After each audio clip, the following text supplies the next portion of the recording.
Shalom, shalom, shalom, Israel. First off, giving all honor and praises to the Most High and to His Son Yahushua, through the battle axes of the Most High, coming to you with another Sabbath class breakdown. The name of today's class is The Beauty of the Israelite Woman, Carnally and Spiritually. Shabbat shalom to brothers and sisters that are watching online. Shabbat shalom to brothers and sisters in class. Once again, the name of today's class is The Beauty of the Israelite Woman, Carnally and Spiritually. Today, we kind of want to touch on this class dealing with the sisters, showing some examples of some sisters that our nation of sisters, the daughters of Sarah, should strive to be like. Not like the Cardi B's or the Sexy Reds or even the Beyonces. I know a lot of times sisters look up to Beyonce's like she's a boss sister. We want to make sure that sisters take the example from the women in the Bible. First precept we want to go to, let's go to the book of Genesis, chapter 17.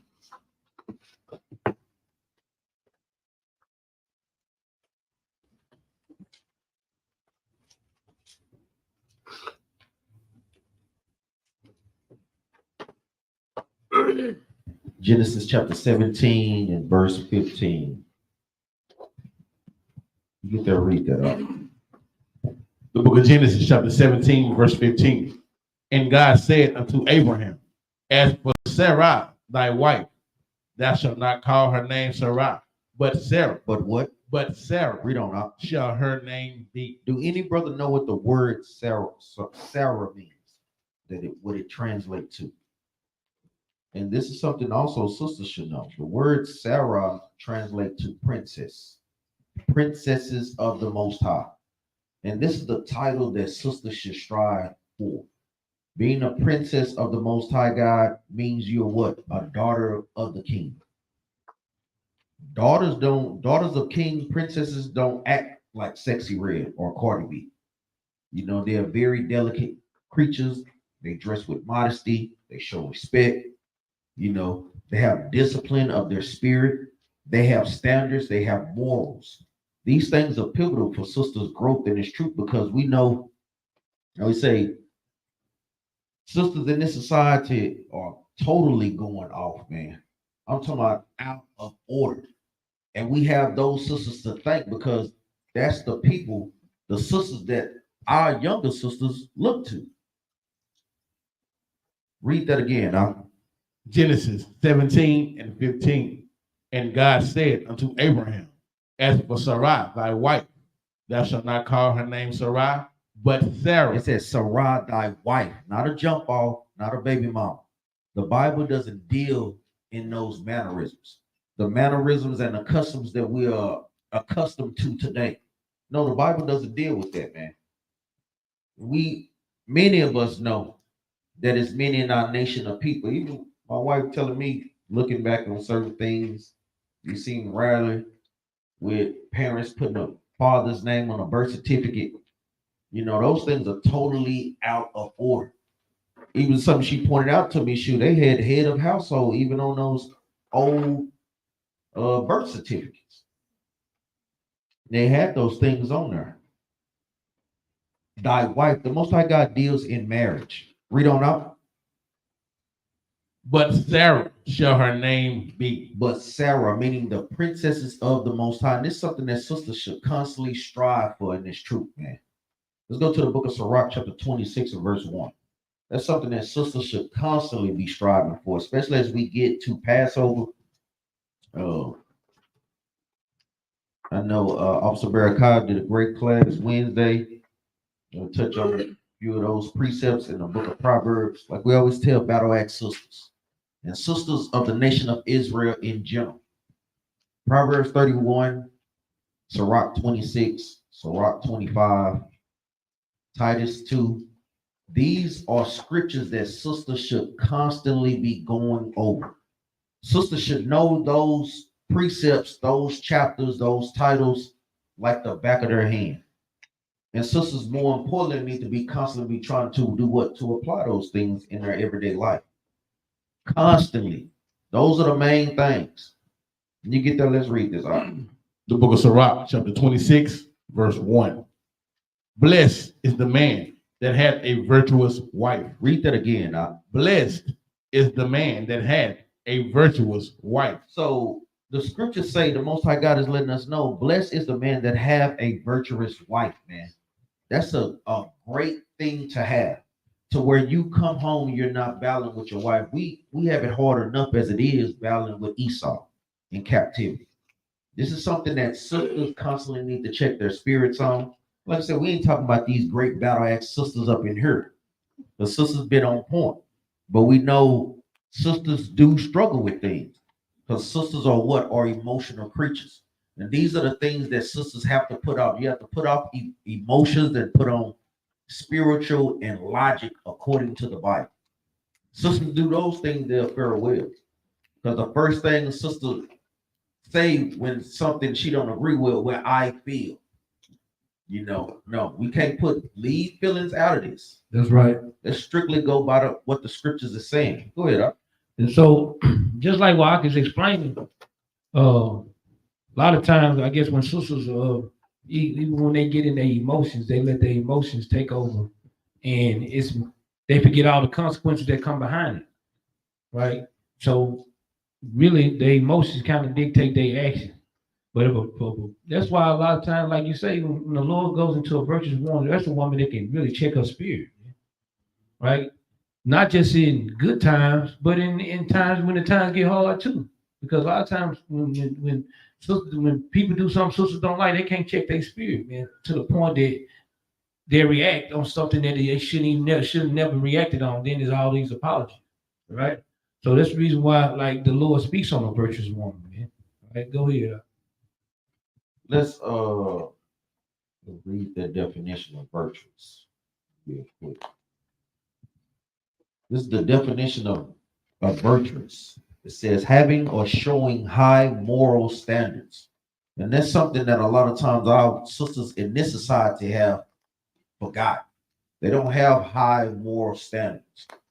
Like I say, coming into this truth that changes sisters. And if sisters are not changing, that's something that sisters have to check in their spirit. That's something that you constantly need to be trying to correct until the day of Christ. Constantly. It says having or showing high moral standards. Let's get some synonyms. It says righteous, good, moral, morally correct, upstanding, upright, right-minded. This is one that we love. Law abiding. Now they got to put emphasis on it. What law? God's law. That's what they're abiding in. That's what a virtuous woman should be abiding in. Because this is the only thing that can change you from a sexy red to Esther, to Mary Magdalene, when she was, guess what, had those demons cast out of her. Tabitha, Deborah. These are sisters that, guess what, sisters should be trying to esteem to on the highest level. And it's a constant job and a constant work at these things. Read verse 1 again from the top up. Sirach 26 and 1. Blessed is the man that hath a virtuous wife. So that's a blessing for a man to have a righteous wife, meaning even like what Capt Jerubbaal said, a sister that's in order, that know how to catch herself when she's slipping, that has discipline over her mouth. These are things that sisters have to constantly fight for. Read on. For the number of his days shall be double. Because what? She's in order and he's loving to be with his wife. He's not giving her stress, or she's not giving him stress. Those days can be double when a sister's in the right spirit. What do brothers, I want to get, when it says the brothers' days should be double, what does that mean to brothers? I'm trying to see.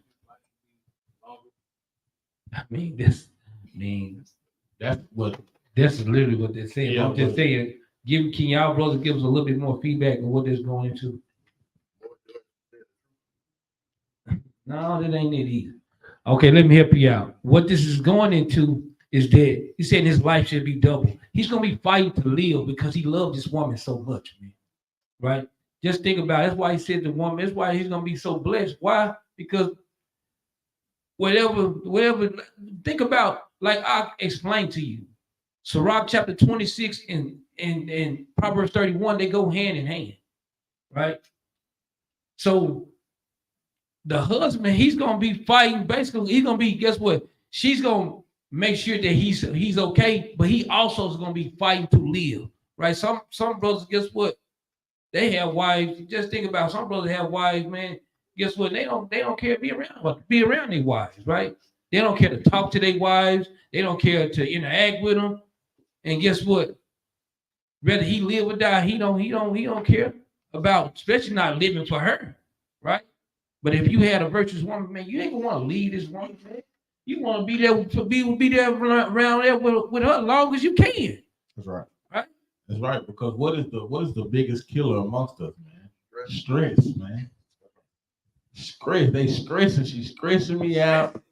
He's stressing me out. She's stressing me out. Right. So when your days are double, your days will become easier.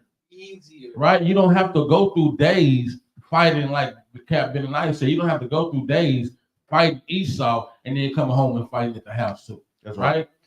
Now you can fight Esau and then you get home and guess what? You get home and your woman helping you fight Esau too. That's an easier day, man. Those are double. That's how your days become double, man. Right? Because now you're able, like I said, Capt Jerubbaal said, now you're able to withstand throughout these days, man, and keep fighting a little longer. Like I say, Father, I can go a little further now. Get you a virtuous woman, you can go a little further now, man. That's right. Go ahead. Let's jump over to Sirach chapter 25. Get that precept what I was talking about. 25 and verse 16.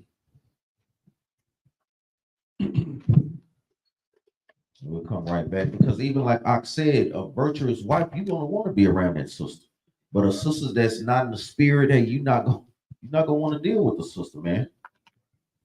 You get that, read this out. Sirach 25 and 16. Mm-hmm. I had rather dwell with a lion. With a what? I had rather dwell with a lion. Read on up. And a dragon. And a what? And a dragon. Read on up. Than to keep house with a wicked woman. Man, that is serious, man. When a sister is out of the spirit, brothers do not want to deal with them, man. Even like Aqua just said, you want to be the furthest thing from her, man. The furthest thing, man. This is pivotal that sisters stand the truth. This is pivotal that sisters, guess what, stay in the spirit, man, especially when you're dealing with certain situations.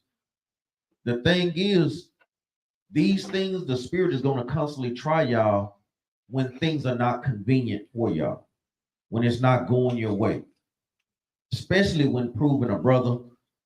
And this goes vice versa with brothers. These are the characteristics that brothers should be looking for in a sister. If you're not seeing a sister that has these particular type of characteristics or spirits on her, you have to look somewhere else, man. Get the hell away from that sister, man.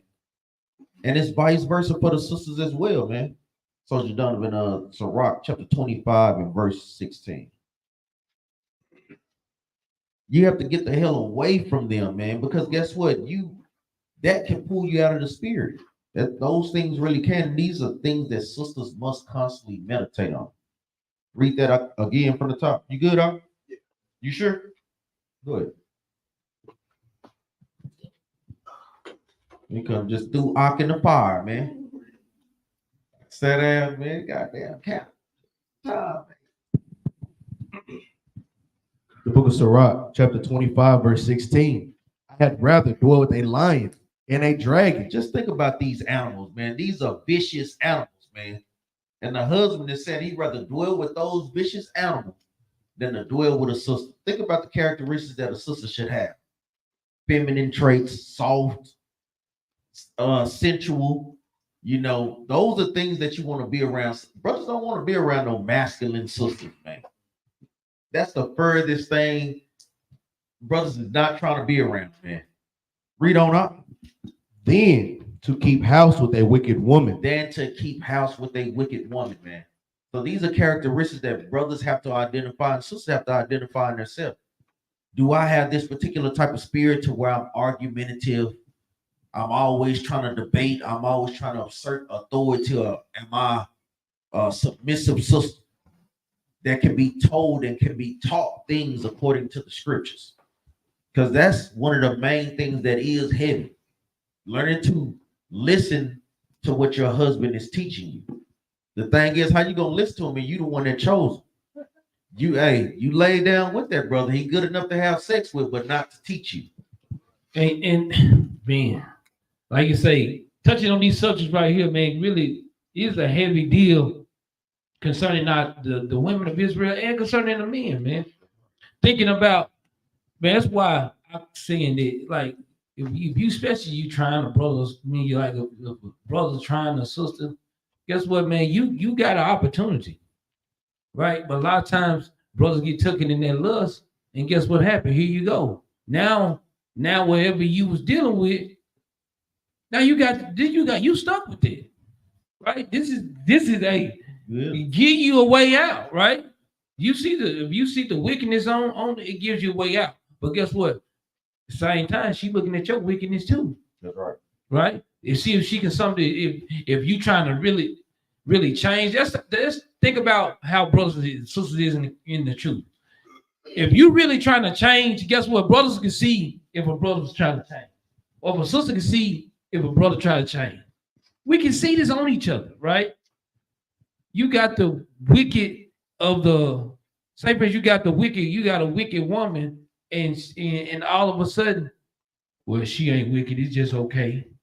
Guess what? Then it get worse. Did it get worse? You got to deal with that worse though, right? Because that's the decision you made. Now here you go. You in this house with a lioness, and you a sheep or a lamb. Getting gobbled up, man. I'm talking about, like I said, getting killed up in there, man. Yeah, you know, Barakai feel that thing, man. He's like, all praise. That's what we can say, man.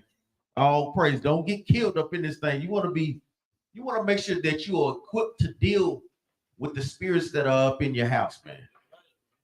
These things are very heavy, and that's why, like we said, we touch on both aspects. You got something? Go ahead. Oh, let's go to the book of Judith. One of my favorite sisters in the scriptures, man. The brothers, sisters hadn't got a chance to read it. Make sure you read Judith, man. You know, that thing is headed. Judith chapter 7.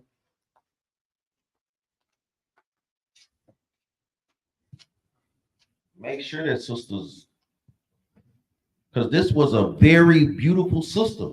And guess what? Sister matched her spirit. She wasn't just beautiful on the outside. Sister was even more beautiful on the inside, man. And that's the spirit that sister should constantly be having. Well, like we always say, I remember we brought this up years ago, man. And I know sisters probably, brothers rather have a silly up in that thing than a damn Beyonce. I'd rather have Celie up in that thing. Celie was in order, man. Wasn't the best thing to look at, but guess what? Her spirit was beautiful, man. Everything in order. Whatever he did, he couldn't help but to acknowledge that. And guess what? Even that spirit had him, where the Most High God ultimately had the Most High had him deal with righteously with her. Hey, that's the spirit. Hey, brothers are always looking about beauty. A lot of times it's not out about that. Don't get me wrong. Not a lot of time. All the time it's got to be the inside. That's right. I take looking at that. You right. The damn silly, guess what? Mama go home to this ugly mug. You know what I'm saying? And she gonna treat, guess what? I mother look past all of that. She gonna treat you right, man. Let me get a precept before we go there real quick. Let's go back to Sirach 25 and 21. Because ultimately, that's what brothers look at, man. That's the first thing brothers look at. They want to look at how beautiful she is. Oh, how she fit in that dress, man. Curves and hips. But that ain't what the Bible tells you to look at, man. That's not what the Bible tells you to be enticed by, man. Right? That's what we try to put back into marriages in our nation. That it's not about that body. That body gonna have you out there, like I said, right, fighting with a lion. And you a sheep. Read this 25 and 21, Sirach.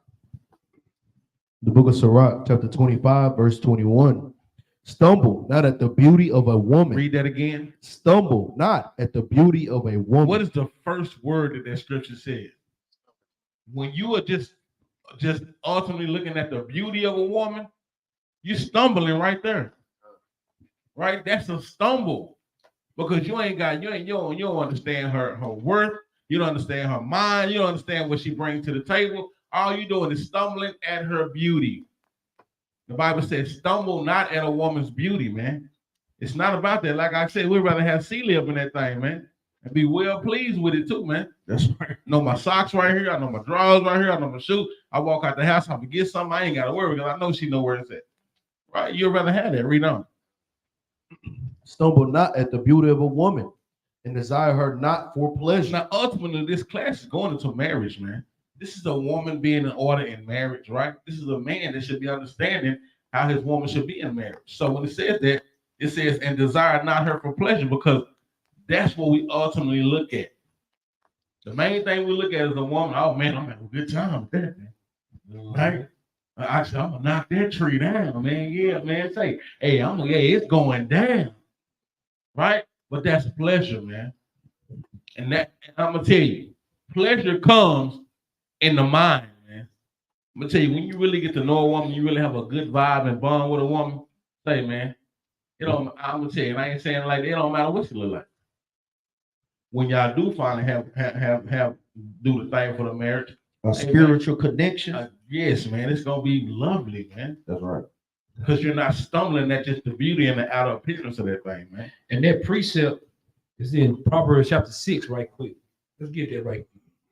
Proverbs chapter 6 and verse 25.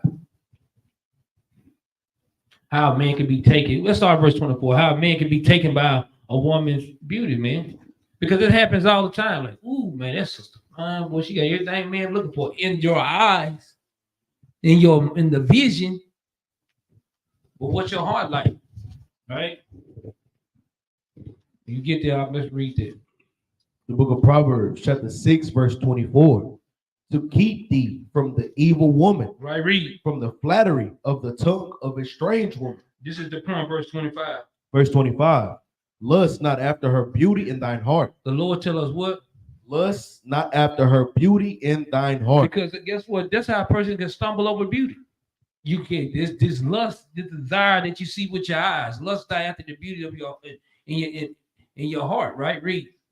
Neither let her take thee with her eyelids. So guess what? You know how a woman bat them eyes, did baby.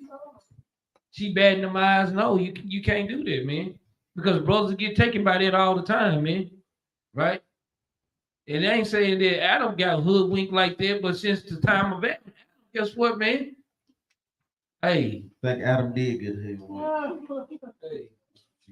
Hey, gotta call it like it is. Eve probably bad as hell, man. Hey, you say I gotta eat this? Eve, hey, we know our four-mother probably was beautiful as hell, man. Come on, man. You know the Most High God crafted her perfectly, man. Go ahead, huh? Yeah, you like you say. Yeah, you gotta make it good, man. Hey, he probably was taking. Hey, man, eat this bread. He trusted her, man. Right? He's not trusted her. He safely trusted in her, man, because the Lord already gave him instructions, man. But you think how brothers do right here? We guess what? We have wives too, right? But we trust that our wives gonna do us right. We don't trust that she gonna do some evil stuff. But hey, here come. You said Celia would have routed on that fruit. You don't think he would have touched it, huh? Celia would have routed. Nah. Right, let's go to you threw on that. Go ahead, huh? Let's go to Tobit 8. Let's get another precept. Let's go to Tobit 8, chapter 7. Chapter 8 and verse 7. I like it, brother.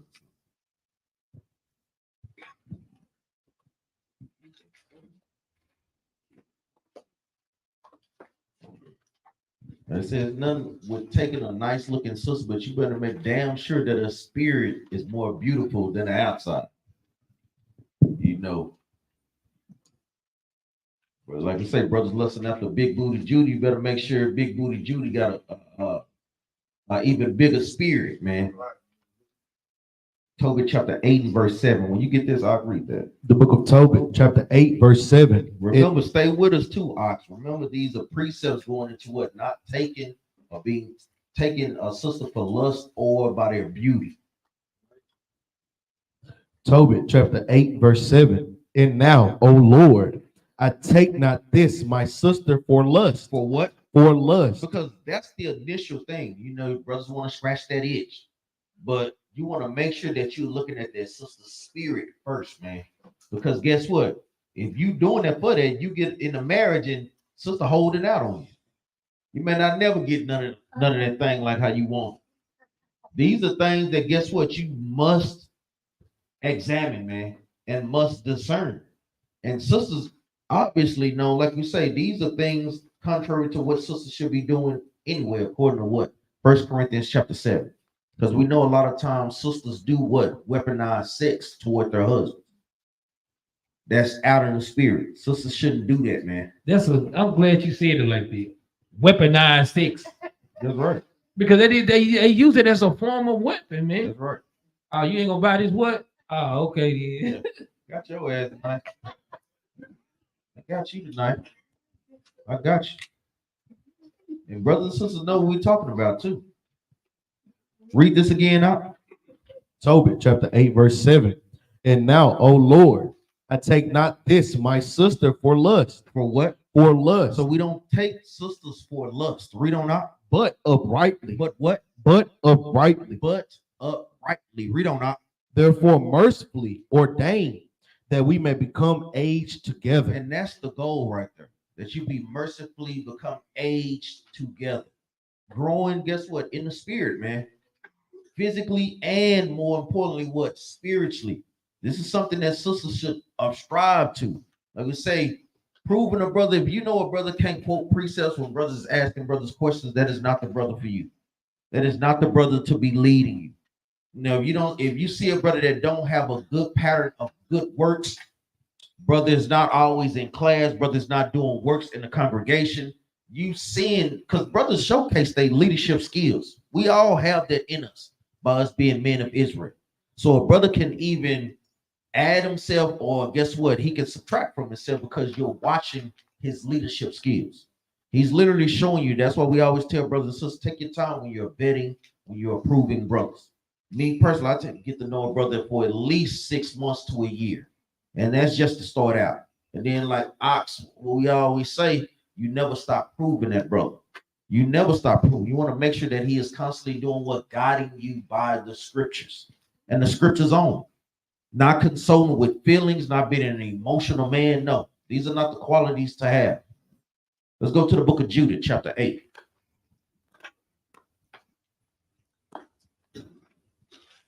And it says this is a great read for sisters and brothers in general. Judah chapter 8, verse 1.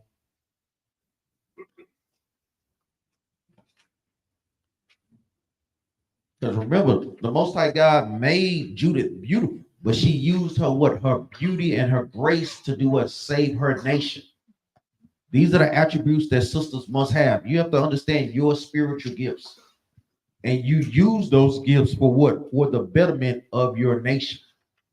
You get to read this out. The book of Judith, chapter 8, verse 1. Uh-huh.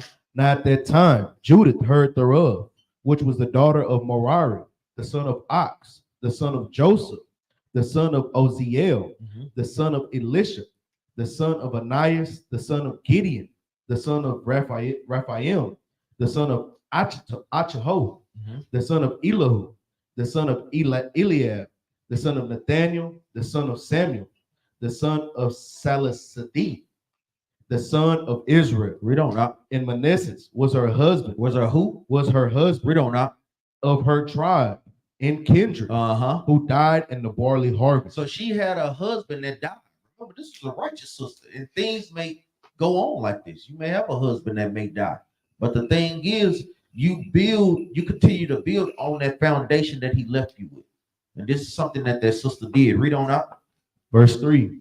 For as he stood overseeing them that bound sheaves in the field, the heat came upon his head, and he fell on his bed and died in the city of Bethula. So you could say he had basically like a heat stroke or something. Read on. And they buried him with his fathers in the field between Dothan and Balamoth. Read on up. So Judith was a widow in her house 3 years and 4 months. And she made her tent upon the top of her house and put on sackcloth on her loins and wear her widow's apparel. because she was weeping. Read on up. Verse 6, and she fasted all the days of her widowhood. This is a sister strong in the spirit. That sister was doing what? Fasting all the days of her widowhood. Meaning what? Setting her spirit to be disciplined because she knew that it would take a toll on her. And this is something that sisters must do in this truth to guess what? To gain discipline. You must constantly do what? Fast. Constantly fast, constantly pray to guess what? Get your spirit in line with the spirit of our so-called foremothers. Read on out. And she fasted all the days of her widowhood, save the eves of the Sabbath, Save the eves of the Sabbath. Read on. and the Sabbaths, and the eves of the new moon, Going into high holy days. Read on out. and the new moons, Read on. and the feast, and solemn days of the house of Israel. Read on. She was also of a goodly countenance, Meaning this sister was very beautiful, man. Read on out.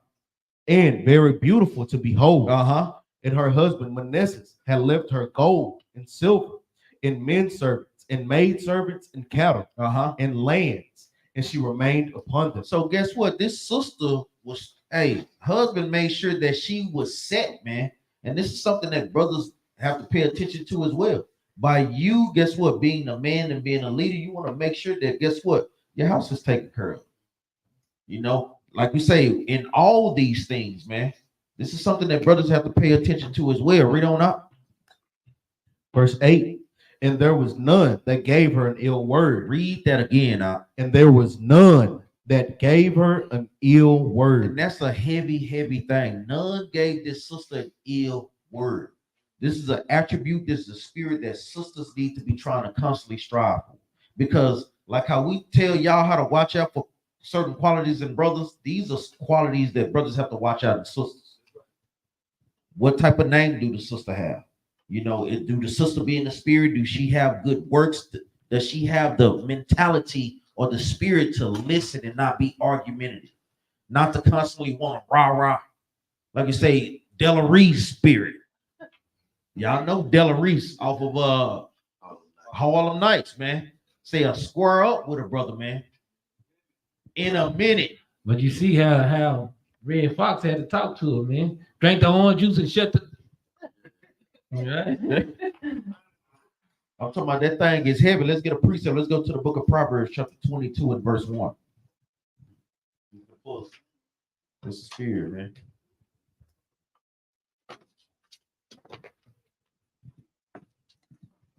So what we got in Judith, let's go to Proverbs chapter 22 and verse 1.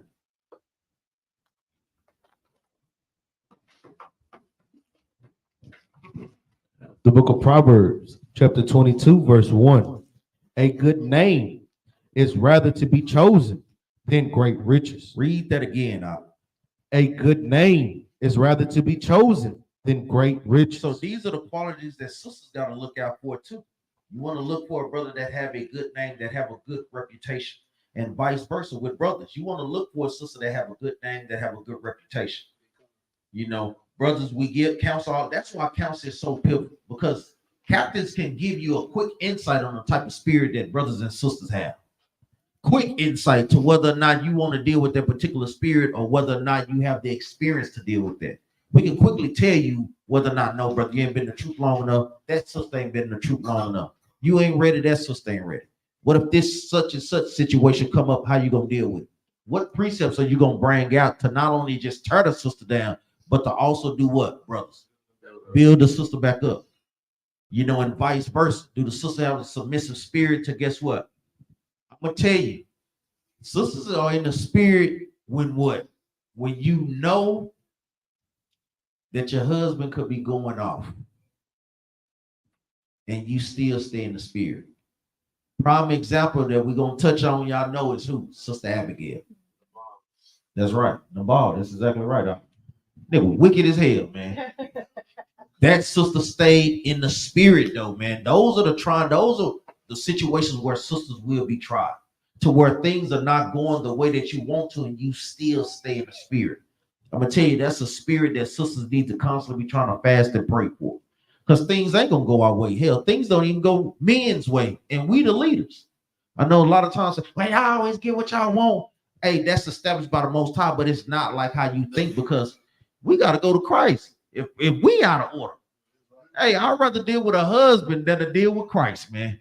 We tell sisters that all the time, man. Tell brothers that all the time. Read verse 1 again, out.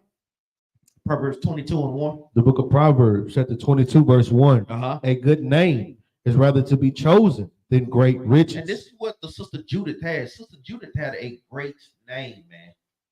Like you say, we know sometimes sisters have shortcomings, but guess what? You keep fighting and fighting to guess what? You overcome those shortcomings. You strive for those things, man, because then that can be a good report. Yeah, the sister went out, but guess what? Sister in there fight, man. Sister in there bouncing back, staying in the spirit, getting back in the spirit and staying in the spirit, man. You know, these things, like you say, you can never fall so far to where the Most High God won't give you grace and mercy to repent of those things, man. You just have to have that humble spirit. Man, Captain Benaniyah made a good he made a good reference point. When brothers got to build down, when you break down and you don't build back up, think about the Most High. Everything that he tore down, he built back up, except what? Max brothers, except what? The places that the Lord tore down, that he made desolate, that he didn't build back up, was those wicked places that he didn't allow. It was too far gone.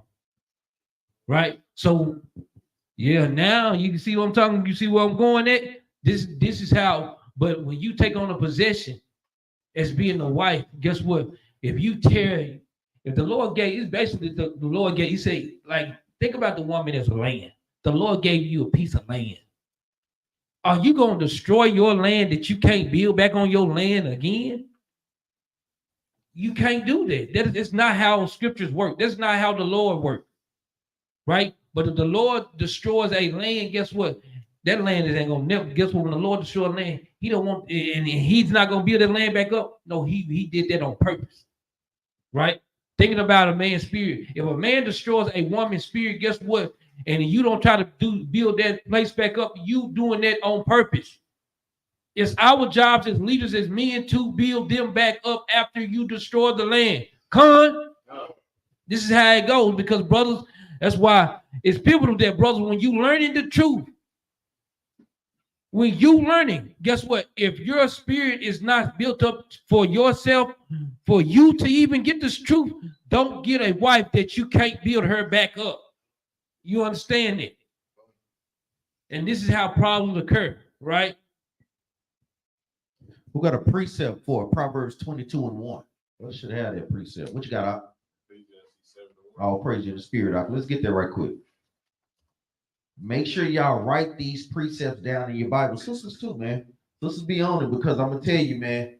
Even I know we had to get on the bruise, and they was in here for a good portion last week. But sisters been staying over at the class. We had Q&A. Sisters be in here asking questions, man. Ain't a lot of battle axe. Sisters been in the spirit, man. You know, and like we say, we want sisters to constantly do what? Increase and increase. You know, increase and increase. You get that, read this out. The book of Ecclesiastes, chapter 7, verse 1. A good name is better than precious ointment, and the day of death than the day of one's birth. It says a good name is better than precious ointment, man. That's some heavy stuff right there, man. Because we always deal with anointed ourselves with oil. You know, it goes for the kings. Guess what? The princesses of the Most High, because that's what y'all are. A good name is very, very critical in this truth, man. And guess what? If you don't have that good name, it's something you can always constantly do what? Fight for. Let's go back to Judah chapter 8 and verse 8.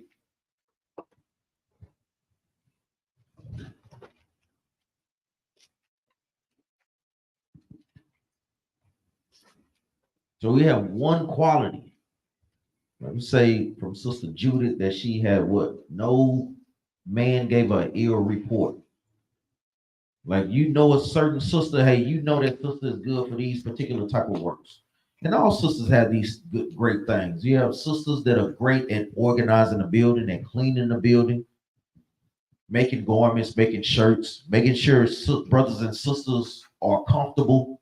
These are qualities that sisters should constantly be trying to increase more and more. Like you say, if sisters don't know their quality, guess what? You have to search the scriptures. You have to search your own spirit to know what you are good at. What gifts did the Most High God give you? Read this out. The book of Judith, chapter 8, verse 8 from the top. And there was none that gave her an ill word, Because she had what? A good name. Read on. for she feared God greatly. For she did what? For she feared God For greatly. she feared God greatly, meaning what? She wasn't going off, man. Because what? She feared the Most High. And this is something that should help sisters catch themselves. When you know you about to slip, you have to remember the fear of the Most High, man. Like, hey, the Most High God will kill me if I don't be in order with my husband or just being order in the congregation, period. You have to have that particular type of fear. And that's something that sisters can always do, what? Constantly pray for. We pray to the Most High God that he constantly instill me with the fear of him to guide me in the right way, in the right paths. This is something that sisters must continually to do to grow. Give me the book of Susanna, chapter 1 and verse 2.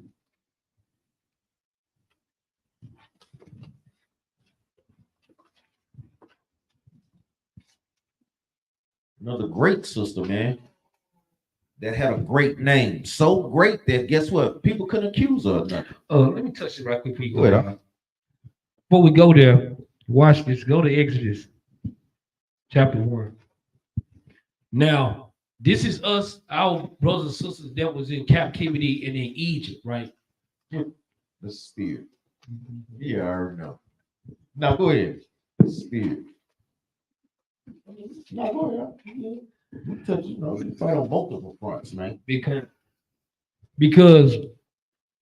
the point is, like I had in Judah chapter 8 and verse 8, the reason why none gave her your name, she feared God. That's right. Right? Because a lot of time, I'm gonna tell you, the main thing that hurts sisters the most, man, sisters got good work like a mug. But then all of a sudden you feel like you're doing too much and you want to look back to try to see what the sister's gonna do. No, keep doing you. That's right. Don't worry about what the next sister's doing. Because guess what? A lot of times we want to look to see if somebody else gonna do something, man. We fall, and guess what, man? We fall short. And I'm gonna tell you, guess what? You put in that extra work, guess what? That spirit can jump on that sister. You have to understand that, guess what? It fights multiple ways, man. It's just not a one-way avenue with the Most High. Go ahead, Right? Go to Exodus chapter 1, verse 17. We get straight to the point. The book of Exodus, chapter 1, verse 17. But the midwives feared God. But the who? But the midwives feared God. Because guess what? The midwives, guess what? They feared the Lord, man. Right? Well, read. And the king did not as the king of Egypt commanded them. Right? Because they were supposed to be killing the firstborn male. Right? They were supposed to be killing them because they already knew something was supposed to be coming out of it. Right? Read. But saved the man child alive. Because they was in order. So what was the midwife ready to do? They was ready to fear the Lord, man. That's right. And whatever cost that came with it, guess what? If it took death, they was gonna be in order, man, with the Lord, man. And that's how sisters should be striving and try to fight for this thing to the death, man. Right? Rather we don't care what. Guess what? Even if this captivity gets hard on, guess what? It's gonna get harder on brothers, but it's gonna get harder on sisters too.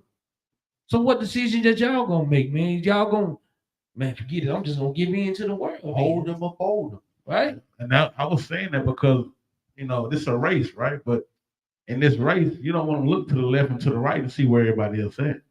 You want to stay on the course in your race, right? Like I said, you don't want to be looking. That's another thing with women, because what they do is they try to compare relationships or marriage. And you can't do that, right? You're looking for this man to be the way that this other man is in this relationship, but it's not the same man. That's right. It's not the same marriage. You can't look at that, right? That's why when we give counsel, we always say, do what works for you and your marriage. We can only give you a counsel what works for us in our marriage, right? But you have to do and find whatever it is that works for you and each other in your marriages, right? Right, according to the scriptures. That's right, according to the scriptures. We're looking in this race and we're looking left and right sometimes. Sometimes you just gotta keep running, man. Right? Like I said, that's heavy, man, because we tend to be like, oh, man, they ain't putting in the same output I'm putting in. But you gotta keep running, man. Just keep running. Right. You pass them up, you just go pass them up. And and that's how brothers and sisters got to jump back. Guess what? This spirit, that's the type of spirit, in all of us. Looking around, see what the next person gonna do. You got to be doing the work, man. Right? We all can fall short of that, but guess what? Once we get the better understanding of that, get back in order, get back into the race, man. Right? Let's get this. Read a little bit more. Exodus chapter 1, verse 18. And the king of Egypt called for the midwives. So now he mad because they ain't doing what he told them to do. But they feared the Lord over him. Right?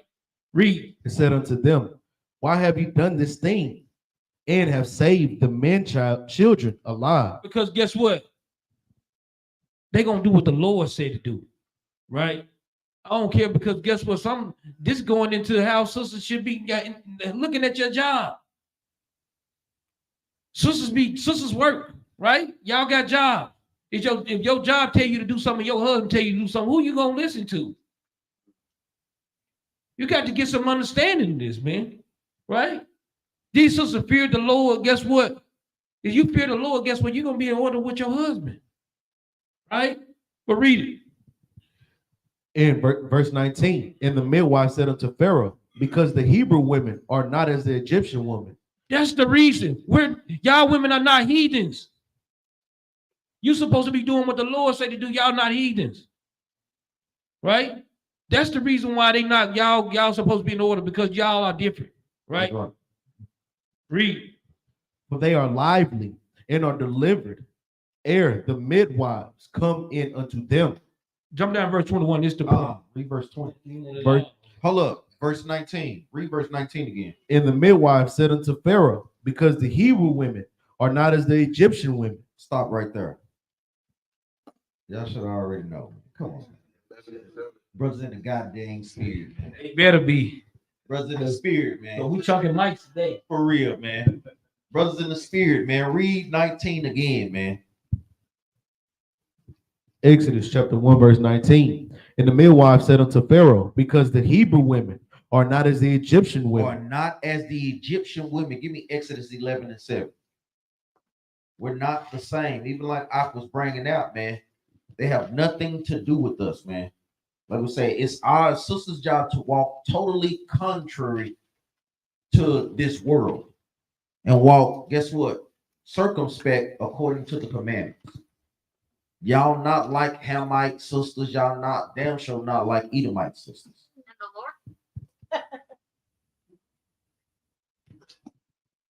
The book of Exodus chapter 11, verse 7. But against any of the children of Israel shall not a dog move his tongue Read on. against man or beast, Read on. Now. that you may know that the Lord doeth put a difference between the Egyptians and So Israel. it's a difference between Israelite sisters and the other nations. It's a total difference. Mainly because what? Y'all, we got the commandments. Sisters got the commandments. Sisters got commandments to teach them on how to dress, how to deal with their husbands, how to be in submission. Sisters have lost these things, and we have lost these things as a nation of people. So now the nations do what? Look down upon our people. When these laws was given to us and us only. Let's go back to Exodus chapter 1 and start at verse 20 out. Make sure y'all write those precepts down, brothers. Read that. The book of Exodus chapter 1, verse 20. Therefore God dwelt well with the midwives, and the people multiplied and waxed very mighty. Because they greatly feared the Most High God, the Most High God did what? Blessed them, man. The Most High God blessed them. So this is something that sisters must understand. When you greatly fear the Most High God, He'll bless you in ways that you don't even see or even know. Or things that the Spirit make an intercession to pray for. Meaning what? Things you may not pray for, the Spirit automatically makes intercession to pray. Hey, no. This sister is praying for this. No. This sister needs to be praying for that, Lord. You know, that's how the Spirit works, man. The Most High God has an avenue of ways to, guess what? Keep us in the Spirit, man. Read on up. Verse 21. And it came to pass, because the midwives feared God, that he made them houses. That he did what? That he made them houses. That he made them houses. Meaning most like God blessed them, man. He blessed that thing. You want some more on that? No, Let's go to the book of History of Susanna, chapter 1.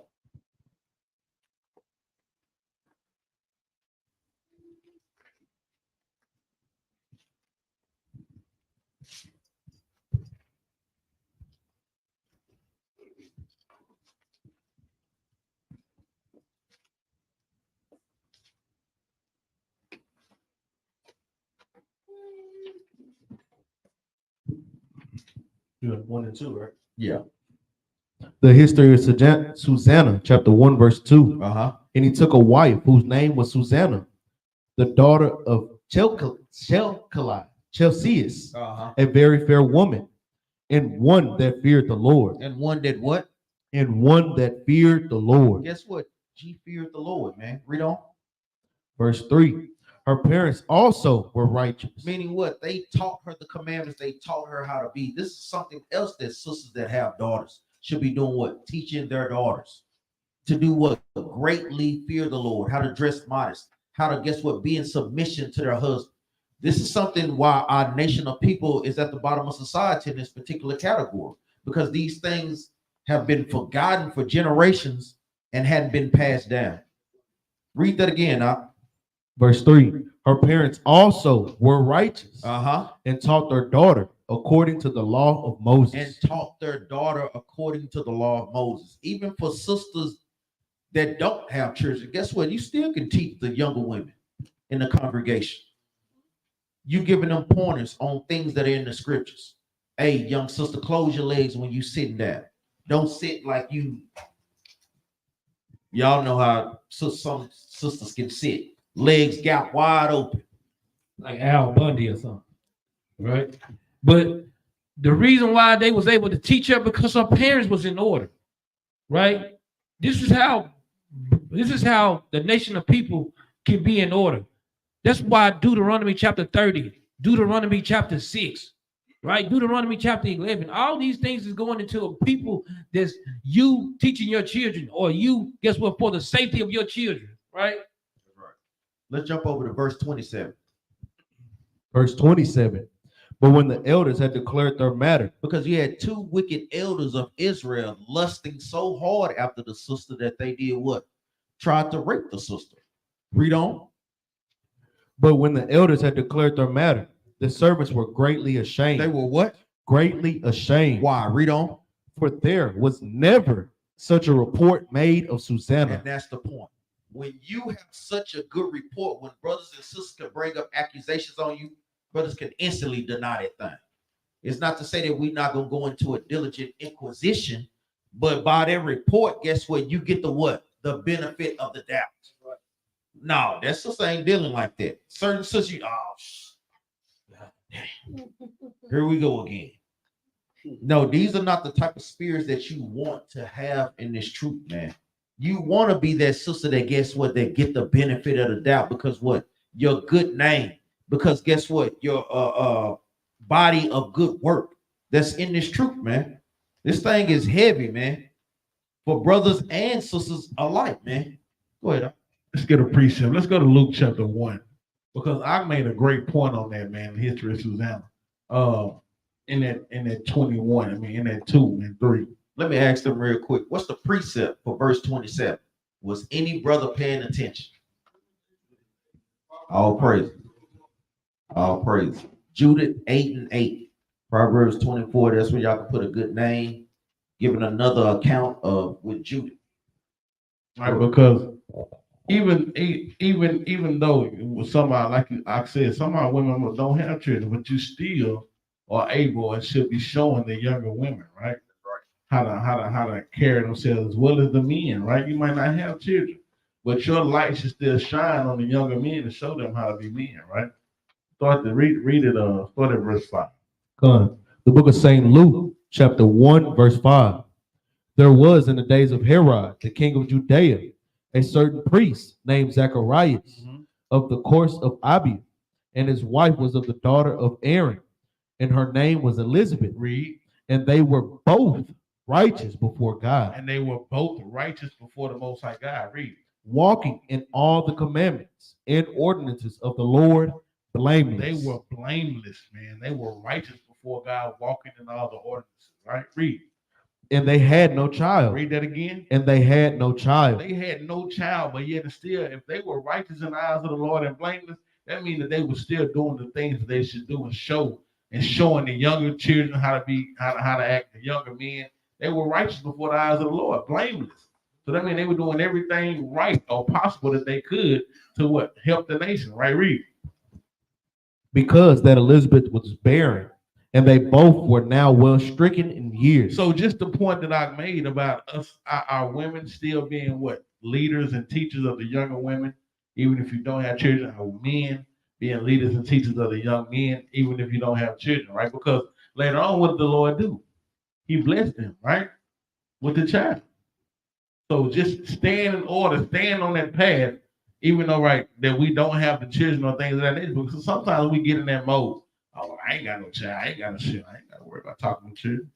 Right? Oh, I ain't got to worry about that. But it's everything. Everything that comes with the nation comes with us, man.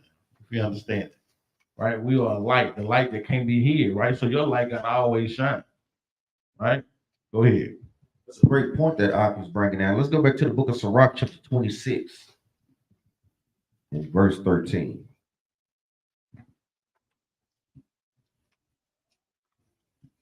They would say these are the attributes, these are the spirits that sisters should pray for. They say Sister Judith, Sister Susanna, Esther, sisters know. You get there, read this off. 26 and verse 13. The book of Sirach, chapter 26, verse 13. The grace of a wife delighteth her husband. Read that again. The grace of a wife delighteth her husband. The grace of a wife delighteth her husband. Read on out. In her discretion. In her what? In her discretion. That is a key point, man. That's the point that I want to focus on. Discretion. It's something that sisters must pray for. Discretion is what? When knowing to say something and not to say something. When knowing to do something and not to do something. Sisters must pray for that. Mainly with what? That mouth. Sisters in that mouth. You see sisters shaking their head. I know why. I'm trying. Sisters, you got to try harder. Because the thing is, these are prerequisites for, yes, that is the damn word, damn sisters. For what? The wilderness. Because Christ is not dealing with that, man. Christ ain't dealing with that, man. I'm saying some of the things wives do, brothers, sisters do, brothers. You better say. Christ look back like what? Like that Ike Turner meme that's out here. Like what? Hey, these things are pivotal, man. Sisters have to be able to check that. Christ is giving the order, and you gonna try to say something. What the hell? Like he don't know what he's talking about. Like your husband don't know what he's talking about. Especially if a brother is coming precept upon precept. Sisters have to learn to pray for discretion, man. Hold your peace, man. Hold your peace on those things. Go ahead. I was just gonna say, women today, boy. Husband will be like, let it go. She be like, nah, let it go. Christ will be like, let it go. She be like, oh, man, this ain't gonna get it. Nah, what? They gotta get it. Well, that's what these women are do, man. Yeah, I mean, they don't have no respect for the husband or the head Christ. So, like we said, great class, man. Women know. I'm gonna tell you, man, Christ so cold with it. He really ain't got the key. All he gonna do is bring the precepts out. This gonna make you want to kill your damn self. He gonna bring the precepts out that's gonna crush your spirit, man. Like we say, these things are pivotal for growth in this truth, man. For brothers as well, too. You know, like we say, it's always the scriptures are double. You know, like we say, brothers want to make sure that they checking their spirit, not trying to assert authority over brothers, staying within their respective roles, man. Because guess what? This truth is governed by what? By order. Like you say, even like with the captains, with the officers, because like brothers, like we always tell brothers, remember, brothers may or may not be raised up, and you're gonna want brothers to follow your orders. Brothers always gotta think about that, man. You get out of order with brothers, man, with the leaders. Hey, remember that day. The Most High gotta give you to that thing too, man. He'll give you that desire, man, if brothers is out of order with that thing. He'll set you up just so brothers can go at your behind and then see how it feels to be in that position. That's why, like we say, brothers have to learn to play their roles, man. Like we say, brothers weren't always in this position, man. Brothers in there scrubbing toilets when we first got in the truth, man, and gladly did it because I understand you have to work to get your way up to the top so you can do what? So you can respect it, man. That's what it's all about. So you don't squander it all, take it for granted, take it in vain glory. These are things that brothers and sisters must remember as well, man. And I'm glad you brought that up because a lot of times even like for the newer brothers that come in, the brothers that be here, they don't really know that we really did that. Everything that we ask brothers to do, we literally done it. Scrubbing toilets, floors, all that. We literally done that. Guess what? Still would do it. That's right. Right? You right. But y'all look at that plate, but guess what? Now we scrub toilets, floors, and now we gotta deal with brothers and sisters' spirit. All day long. Not just something all day long, right? It's like the job, it's much given and much required. That's right. Right? So how do y'all feel like when it's gonna happen in the relationship? Like when we were reading in Sirach chapter 26 and 13, how she gave her husband delight. How do you think, say for instance, a sister's a virtuous sister, and the Lord gave you that, and you dropped the ball. Brothers, y'all got to think about that, man. Right? Because if your wife making you a delight, right? Just think about it. She's making you delight. What happens next, brothers? If she's making you a delight, everything good. Brothers will look for some, instead of a brothers being happy and be, some brothers will look to try to destroy that anyway. Because we got to watch, we got to be careful because guess what? The Lord looking at this. That's right. Because it is some sisters that bring the lights to brothers. It's some sisters that's really about the Lord's business, right? We got to watch because these precepts really mean something, man. Read verse 13 again, huh? Sirach chapter 26, verse 13. The grace of a wife delighteth her husband, and her discretion will fat his bones. Read on, huh? A silent and loving woman. I even have to pause on it. Emphasis on that thing. A silent. Now, sister, get simple. I ain't saying nothing. Don't say nothing then, ever. Don't be simple. I ain't gonna say nothing. Well, don't say nothing, damn it. Read on. A silent and loving woman is a gift of the Lord. And there is nothing so much worth as a mind well instructed. Man, is nothing worth more than a sister that can take instructions and corrections from her husband. Jump over to Sirach chapter 28. We come back, Sirach 28 and 25. You got something? Go ahead. It says, y'all got to put verse 13 and 14 goes together, hand in hand. It says the grace, verse 13, the grace of a wife delighted her husband. Why? Because a silent and loving woman is a gift of the Lord, a mind well instructed. Right. Right? This is the grace of a wife, right? That delights her husband. It's giving you context clues. Bling, bling, bling. Flash the Right. cards. That's right, man. Jump over to Sirach 28 and 25. Because this helps sisters be a loving and silent sisters. Not that sisters can't say nothing. That's not what they're saying. But it's going, like I said, discretion, knowing when to say something and when not to say something. That is the key to that. The book of Sirach, chapter 28, verse 25. And weigh thy words in a balance, and make a door and bar for thy mouth. Meaning what? Know when and when not to say something. Have discipline over your mouth.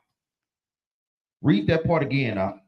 and weigh thy words in a balance. That's something that sisters must weigh. You want to weigh your words in a balance. If I say this, how would this situation go? Would it make the situation better or worse? And this is something, like we say, that has to be practiced. You know, it's something that has to be practiced, man. We can bring the precepts out all day, but the Most High God is going to put you in a specific situation to see if you're going to apply these scriptures. That's something that we can't teach y'all. All we can do is bring the precepts out, but you have to literally go through these things to gain that experience. Read on. And weigh thy words in a balance. And weigh thy words in a balance. Read on. And make a door and bar for thy mouth. Read on. Beware, thou slide not by it. Read that part again. Beware, thou slide not by it. You don't want to slide by the words that you say, especially if it's towards your husband or just anything, but especially towards your husband, man, because you can slide. These things can cause you to go off, totally off. Read on. Lest thou fall before him that lieth in wait. Because guess what? Brothers and sisters are always trying to do what? Catch people up in their words. Always trying to catch you up in your words, man. You got some more? Go ahead. That's exactly what 25 is saying about with in 26. I mean 20, 28, 25. That's exactly what it's talking about. 14. Because when well, like I said, when it say be have discretion, be silent. So I ain't gonna say nothing. Right? Well, if you want to shut up, just shut up then. But the Bible said that you need to have a balance on that thing. That's what he's saying. You put those together. Your discretion needs to come within a balance. What your silence needs to come within a balance. Sometimes you got to know when to shut up and when not to. That's the thing about it, right? Unless you fall by those things. So 28 and 25 go right with 13 and 14. Because you know how women do. Well, he said be silent. He said to have discretion. I just ain't gonna say nothing. Well, have a balance on that thing. The Lord said that you got to have a just weight and balance anyway, right? Have a just balance on your mouth, man. Right? Know when and when not to pick that argument, right? Or when to bring that up when you. It's just a balance that you got to have. Go ahead. Let's go. Precept on it. Let's go to Proverbs chapter 15 right quick. What other precepts could brother pull for that? Say it again, For discipline of mouth. Did I say yes? Yes. I think James 3. James 3. Say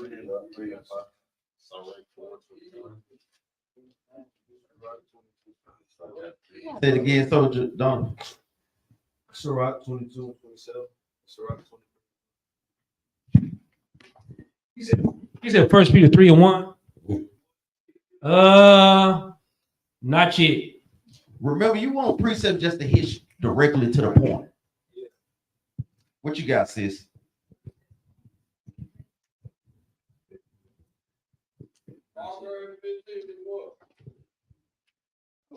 Proverbs Which 15. one you like? What you got, sis? Psalms 141 and 3. It's one in Psalms too.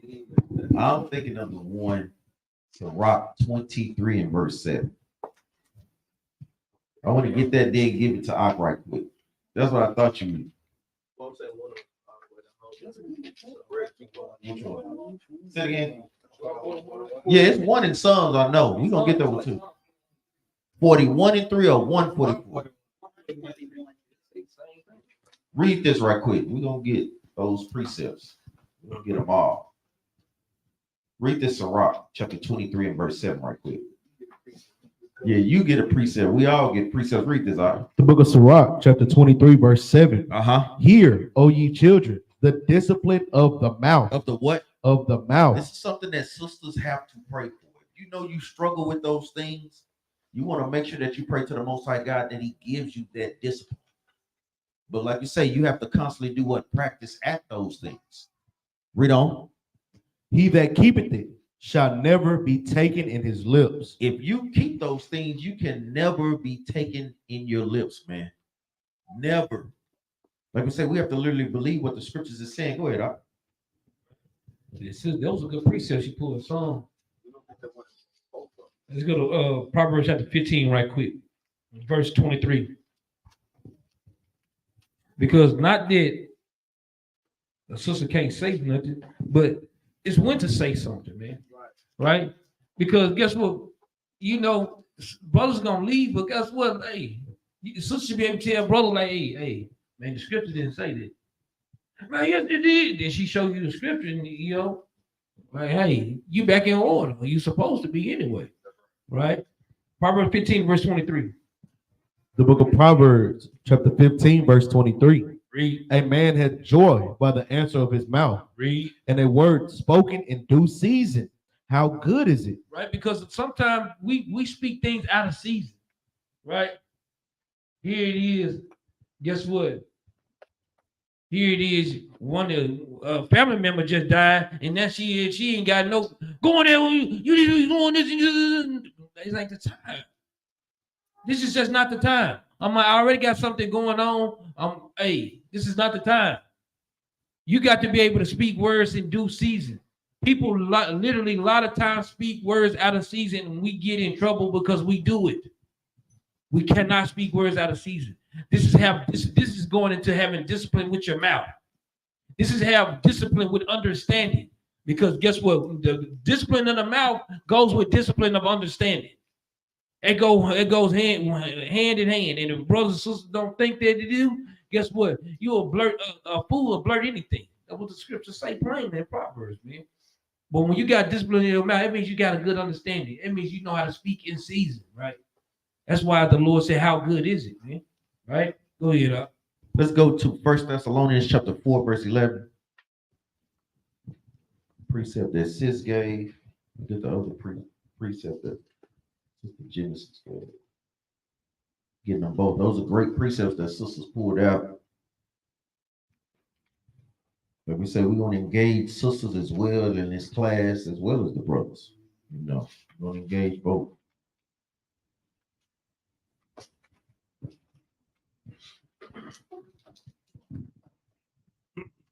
The book of 1 Thessalonians, chapter 4, verse 11. And that ye study to be quiet. To be what? To be quiet. Read on up.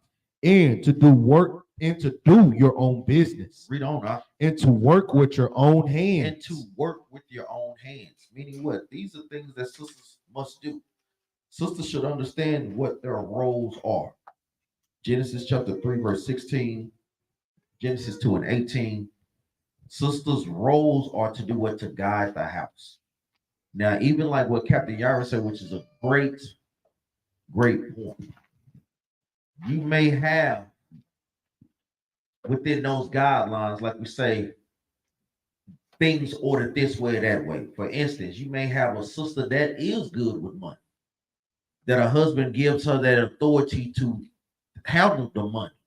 There's nothing wrong with that. You may have brothers that cook, that brothers love to cook. You know, it's not necessarily just in those retrospective places, things like whatever, goddamn. Yeah, whatever. They know in that specific order. So if a husband is, guess what, given that authority, because guess what, you have brothers out here that are chefs. So like we say, he does the cooking, that don't necessarily take that order from that wife. I hope brothers and sisters understand that. And you shouldn't feel no type of way. That's right. Because some people do.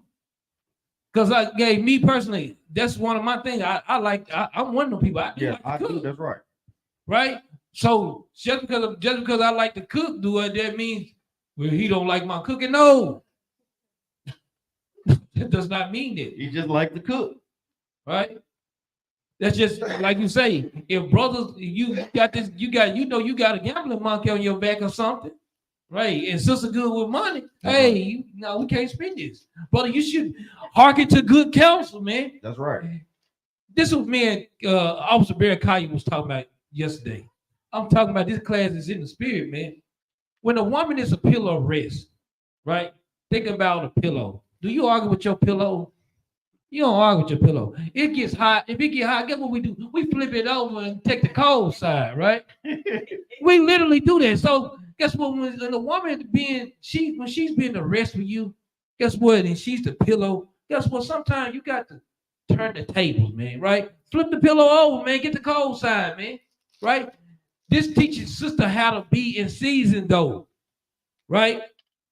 Because guess what? The season, guess what? When she learning things from her husband at home, we got to be the example, right? But it's teaching sisters too. Guess what? You got to be that pillow that be able to turn it over too. You see how hot it's getting?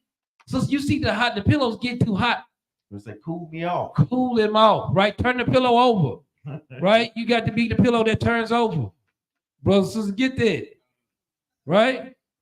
Just try to get you some understanding. Go ahead. That's right. And that's a great point. Like I say, even like I say with the cooking, I cook my wife some breakfast, but that's about it. I cook that. I throw down on some breakfast, man. But I ain't cooking nothing else. Oxygen won't let me get on the grill. They behave. Y'all know how they go. Man, you know you cook breakfast at the now. Oh yeah, you right. Yeah, you do. You're right. Right there. Yeah, you're right. Let's go to Psalms 141 and 3. I'll get the spirit with that. I forgot.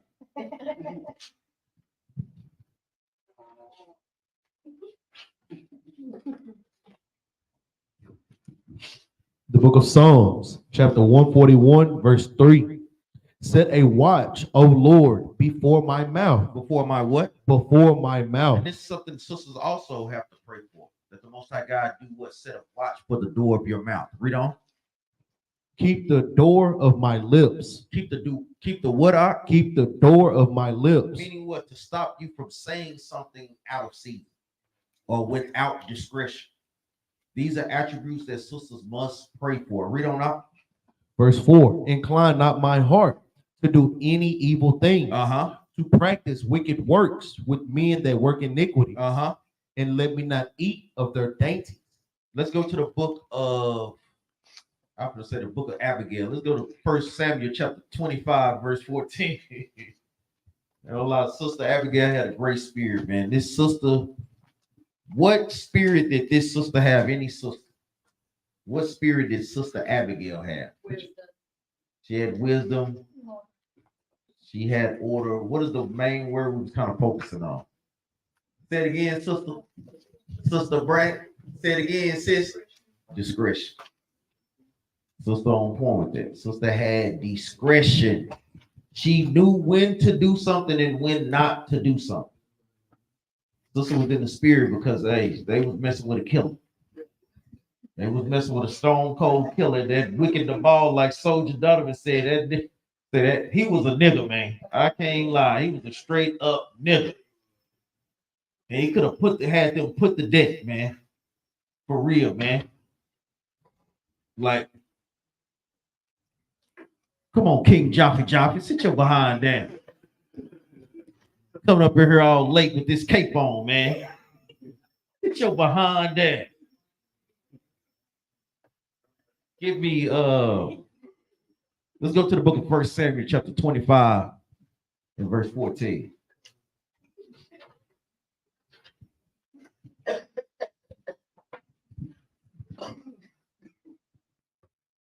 The book of 1 Samuel, chapter 25, verse 14.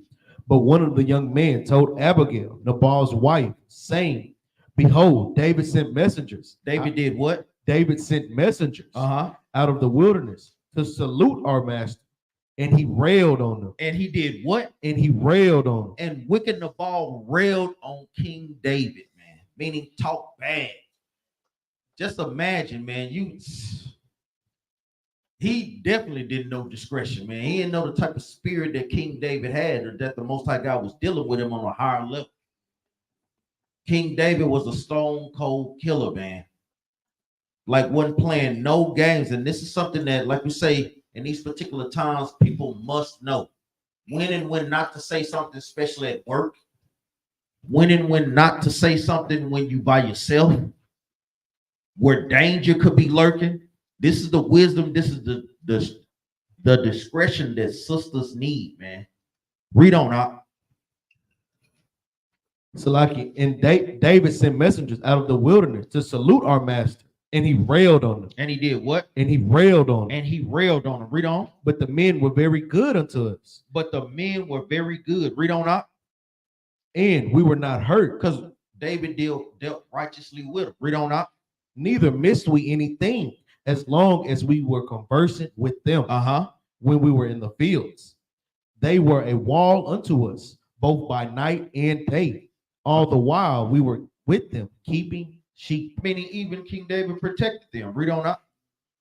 Now therefore, so like in verse 17, now therefore know and consider what thou wilt do, for evil is determined against our master. Evil is determined against him because guess what? The Most High God knew he had a wicked spirit. He put a strong delusion on him to not know who the hell he was dealing with, like he didn't know King David. Man, stop playing, man. Actually got a price on his head, man. That's exactly what it is, man. A time and a date stamps. Go ahead. You gotta, man, that's tough, man. That is, man. Think about, man, the Lord literally put a spirit on King David to kill anything that stand in front of him, man. Nothing could stop King David, man, right? Except the Lord. That's the only thing that could stop King David, man. Like at the time. And for a brother to do that, man, what you think is gonna happen? Man, come on, man.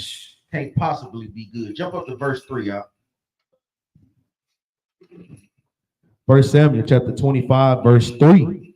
Now the name of the man was Nabal, and the name of his wife Abigail.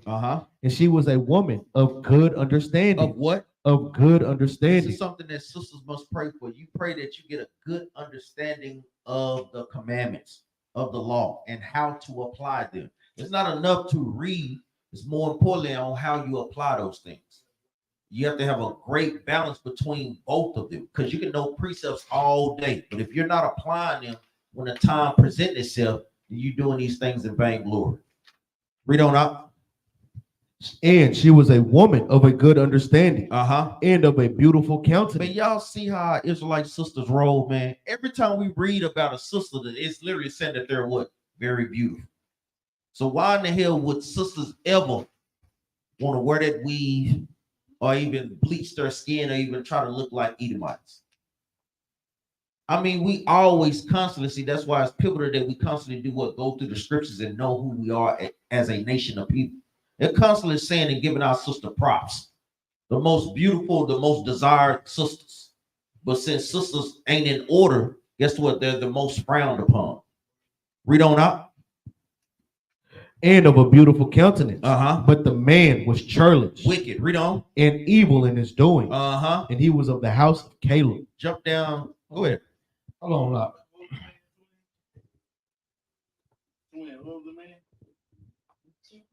Yeah, talking to you. Making sure you're on point. What was the man?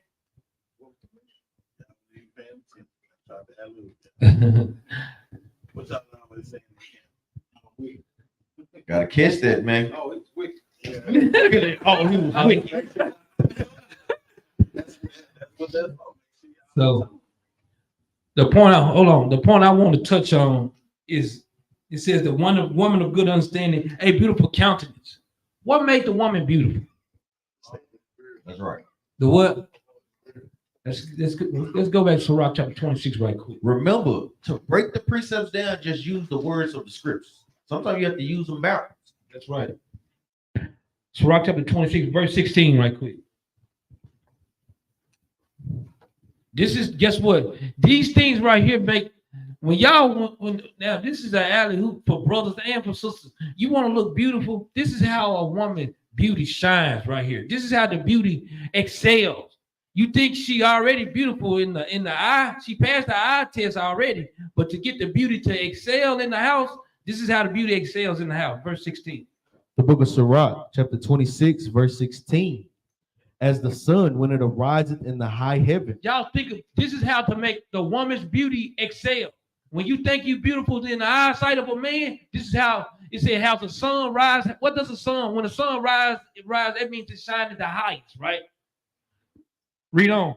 As the sun when it ariseth in the high heaven. Right, read. So is the beauty of a good wife. And doing what? In the ordering of her house. This makes the beauty excel. Just like the sun rise to the top and you see the sun shining the most. This is how the beauty of a wife shines the most when she's ordering the house. Hold on, let me ask a question real quick and give you back to Op. What is the understanding of the house? Ordering of her house. What does that mean, brother Ezekiel Yah? ordering of a house, going into the order of the household. You know what I'm saying? And no continents. You know? Okay, is that it? What you So get? what her role? The woman's role is also the household, the kids. Right? Remember you. What you got, sis? What you got, sis? More, we need more. But the house is making reference to, yes, her temple, her body. What you finna say, Brother Lance? I was gonna say that, and also like the taking care of the husband and the children. That's what Ezekiel, y'all remember, it's always a carnal side to it, but more importantly, we always focus on what that spiritual side. The ordering of a house is going into a mind. That's not wrong, sis. But all those things go into, like you say, your body, your spirit. So yes, sisters was on point with that. That's right. I touched on it, but we want to touch on the spiritual part as well. That's right. Because it's always, like you said, like I said, it's always two sides of it. You got, because we walk in the flesh. That's right. So it's always going to be the carnal side there because we literally walk in the flesh. But the spiritual side of it, this is how she make her beauty shine even more. That's right. She's in the right orders. The spirit is good. Guess what, man? It's gonna make a brother like, dang, this. That's right. Her This is spirit good, her mind is good, her body is good. That's right, man. Guess what? And it makes the brother. This make the brother love even more, man. That's right. Right? He be out hanging with the brews, man. Hey, man, what they gonna say so long to the brews, man. Right? You ready to go home? Man. Let's go back to 1 Samuel, chapter 25 and verse, where we stop at? Verse 16. Verse 3. Yeah, I just want to get the spirit, then jump back down. Okay, go. So yeah, you want verse 16 again? Verse 16. Thanks, sir. The book of 1 Samuel, chapter 25, verse 16. They were a wall unto us, both by night and day. All the while we were with them, keeping sheep. As a protection, read on. Verse 17. Now therefore know and consider what thou wilt do, for evil is determined against our master and against all his household, for he is such a son of Belial, The devil, read on. that a man cannot speak to him. That a man, you can't talk to this brother. You got them brothers that's just, brother, that you just cannot talk to, man. So my brother just got a hateful spirit, just got an angry man spirit, just mean. And you can't deal with a brother like that, man. Read on. Verse 18. Then Abigail made haste. She did what? Abigail made haste. Showing what? Discretion. She knew this was a time that she needed to intervene. Read on. And took 200 loaves and 2 bottles of wine and 5 sheep ready dressed and 5 measures of parched corn and 100 clusters of raisins and 200 cakes of figs and laid them on asses. And guess what? Sister was literally putting in the work. A lot of times, the sisters know, or certain sisters have that particular type of spirit to know what the body needs, to be able to provide those things. Well, the body needs such, and such. Hey, we know we have to be on it. Sisters been on point, like you say, with the food. Sisters got those arrangements down. They're literally taking turns on those things. This is the building that the Most High God is talking about. Us literally doing these things for ourselves. Because like we say, when we do these things for ourselves, the Most High God is going to bless it and eventually do what? Give us servants and handmaids, to where all sisters doing is just order. Esau, take you out of there. Don't even be in the kitchen. You, Ham, put on some damn sandals. Don't come in my kitchen. I want that ordering things just like that. That'll be a glorious thing. Just think about sisters, y'all just barking orders. That nails done, do all that while you cooking and getting the Passover ready. And then you can't even attend. Get out. That'll be a beautiful thing. But guess what? We have to work at these things and practice it now, though. Read on up. Verse 19. And she said unto her servants, go on before me. Behold, I come after you. But she told not her husband Nabal. Because she used discretion. She knew this nigga was wicked, man. He probably would have food, everything, got all of them killed. How did she use discretion? She hearkened to wise counsel. What did wise counsel tell her? Nobody can tell him anything. That's right. If she wouldn't, guess what? She was in the spirit, but she hearkened to counsel. That's why the sister was. Hey, when you locked in, you just locked in, man. That's right. Right? Go ahead. Read on. Verse 20. And it was so, as she rode on the ass, that she came down by the covert of the hill. And behold, David and his men came down against her, and she met them. Now David had said, surely in vain have I kept all that this fellow hath in the wilderness, so that nothing was missed of all that pertained I unto him. kept, I protected his sheep, and I didn't take anything. Read on. And he hath requited me evil for good. And he had requited them evil. Read on up. So and more also do God unto the enemies of David. Uh-huh. If I leave of all that pertain to him by the morning light, any that pisseth against the wall. Any that pisseth against the wall, man. Talking about any man. Read on up. And when Abigail saw David, she hasted and lighted off the ass. Man, hey, she hasted because she understood the severity of it, man. People could lose their lives, man, by speaking out of term and not using discretion. Read on up. And fell before David on her face. Uh-huh. And bowed herself to the ground. And did what? And bowed herself to the ground. Read on up. And fell at his feet and said, upon me, my Lord, upon me let this iniquity be. Read on. And let thine handmaid, I pray thee, speak in thine audience and hear the words of thine handmaid. Man, this was a sister with great understanding and great wisdom, man. Read on up. Verse 25, let not my Lord, I pray thee, regard this man of Belial. She even called her husband a devil, man. Read on up. Even Nabal. Even who? Even Nabal. Read on up. For as his name is, so is he. So is what? So is he. Read on. Nabal is his name, and folly is with him. And folly is with him. Read on up. But I, thine handmaid, saw not the young man of my Lord, whom thou didst sin. Read on. Now, therefore, my Lord, as the Lord liveth, and as thy soul liveth, seeing the Lord hath withholden thee from coming to shed blood, and from avenging thyself with thine own hand. Now let thine enemies and they that seek evil to my Lord be as Nabal. Be as who? Be as Nabal. Read on up. And now this blessing which thine handmaid hath brought unto my Lord, let it even be given unto the young man that follow my Lord. Uh-huh. Read on. I pray thee, forgive the trespass of thine handmaid. Read that part again. I pray thee, forgive the trespass of thine So handmaid. you have a sister that has a good understanding, guess what? Pleading for a husband and for their community. To guess what? Let this trespass be forgiven. Read on up.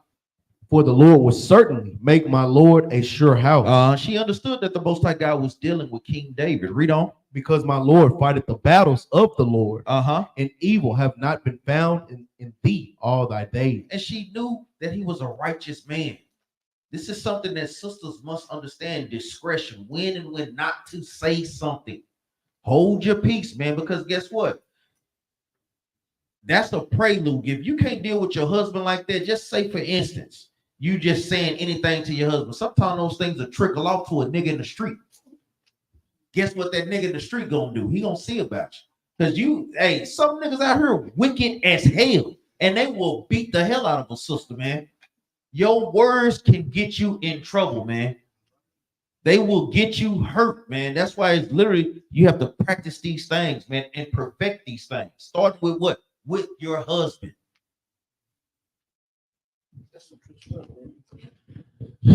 Man,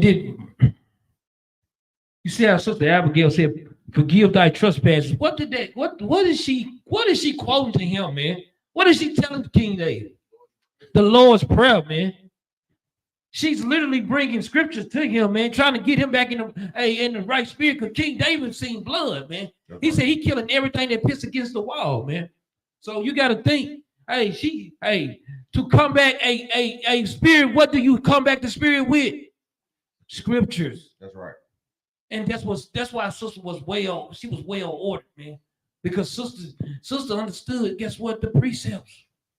She literally understood that thing, man. She didn't miss the assignment, man. That's right. Right? Because guess what? Just like Ox said, if sister was out the spirit, guess what could have happened, man? Well, like you said, man, the King David could have been like, hey, man, you might not piss against the wall, but your ass is out of here too. Right? Think about what the servant says. He said everything in the household was supposed to got killed. Right? Verse 17 clearly said he's going to kill his whole house. Right? So, and that's a great point to show you that she had a balance of her mouth. she had a great balance at that time because the scriptures show that she was what? A righteous woman. But then it shows that she actually spoke up at this time. So it's not that, oh, I don't say nothing because they said be silent. No, she had a great balance, man, with what we just went through with the scriptures, man. All right, like Sirach 28 and 25, man. She had a great balance to know when and when not to say something. Because she didn't say something at this point, it was going to be a lot of bloodshed, man. All right. Go ahead. What precept is brothers thinking of? How she, damn, I can't say it without giving, or sisters. I can, what you got out? What you been saying? You been say something, brother? Right? Oh, what you been say, brother? No. I can't think of the actual precept, but I was thinking about working out her own salvation. Nah, I understand where you're going with that, but nah. How did she speak to King David outside of discretion? She spoke what? Say it again. Say it again. Soft. What is the precept? Let's get there right quick. Remember, we're gonna be on sisters too. Y'all gonna be tested today too. Salaki. She spoke soft. She didn't speak like Brother Ezra to him. Hey, nigga. Hey, King David. I'm Abigail.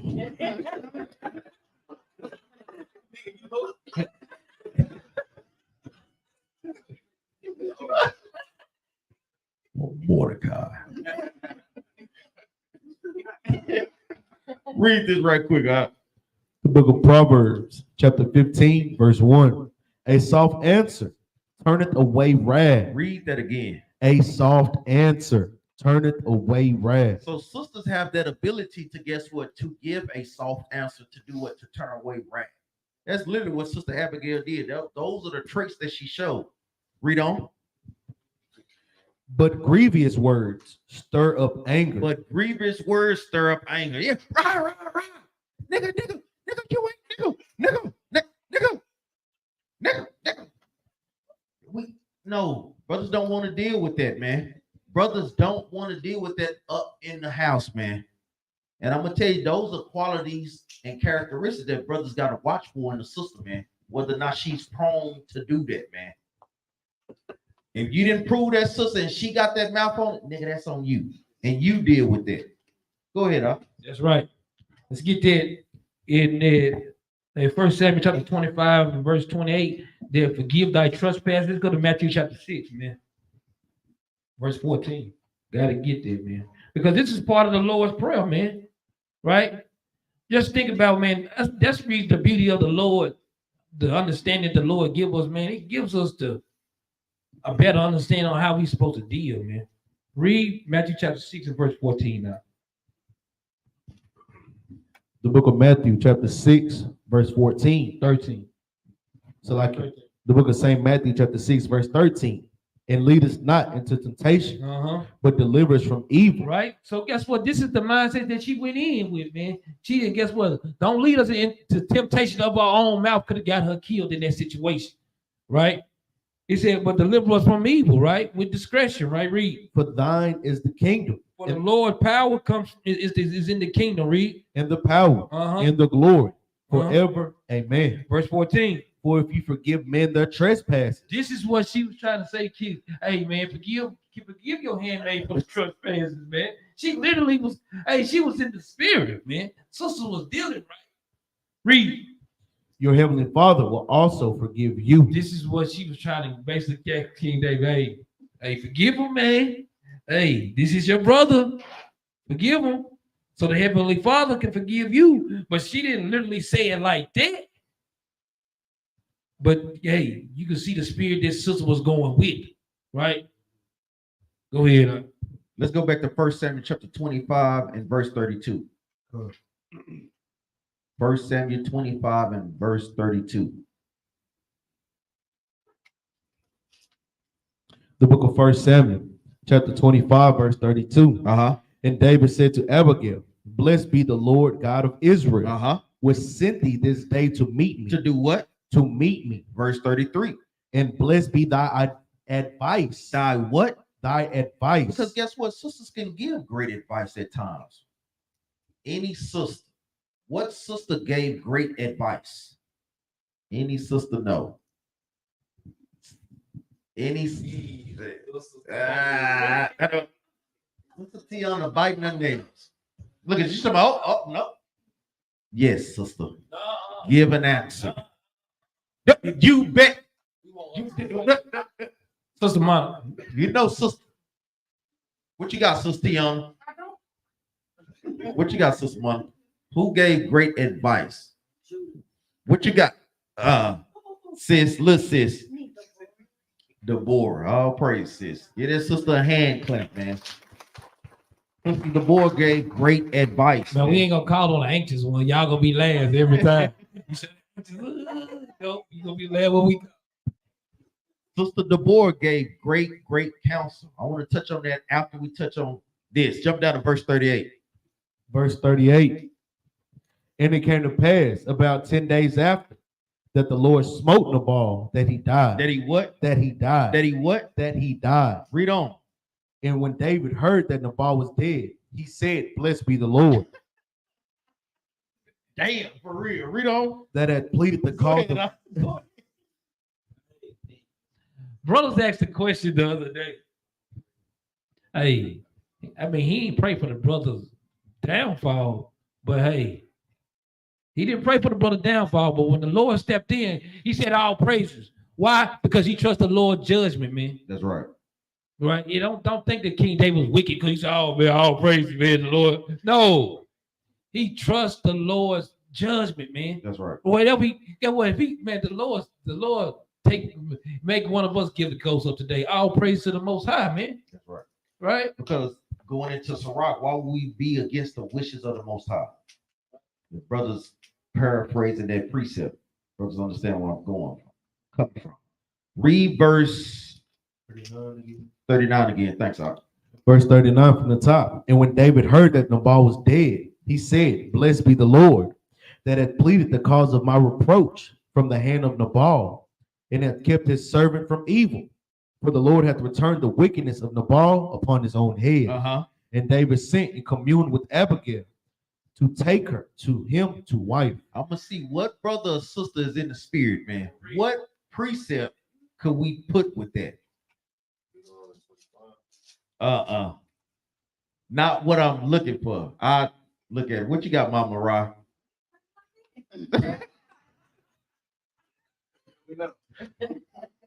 Remember the context.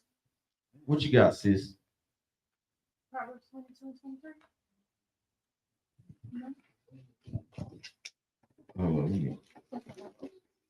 Remember what the context is.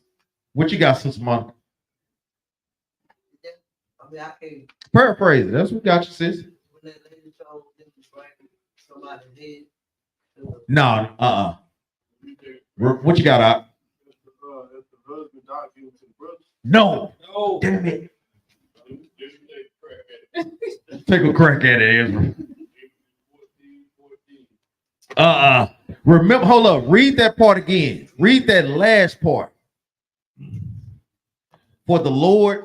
For the Lord hath returned the wickedness of Nabal upon his own head.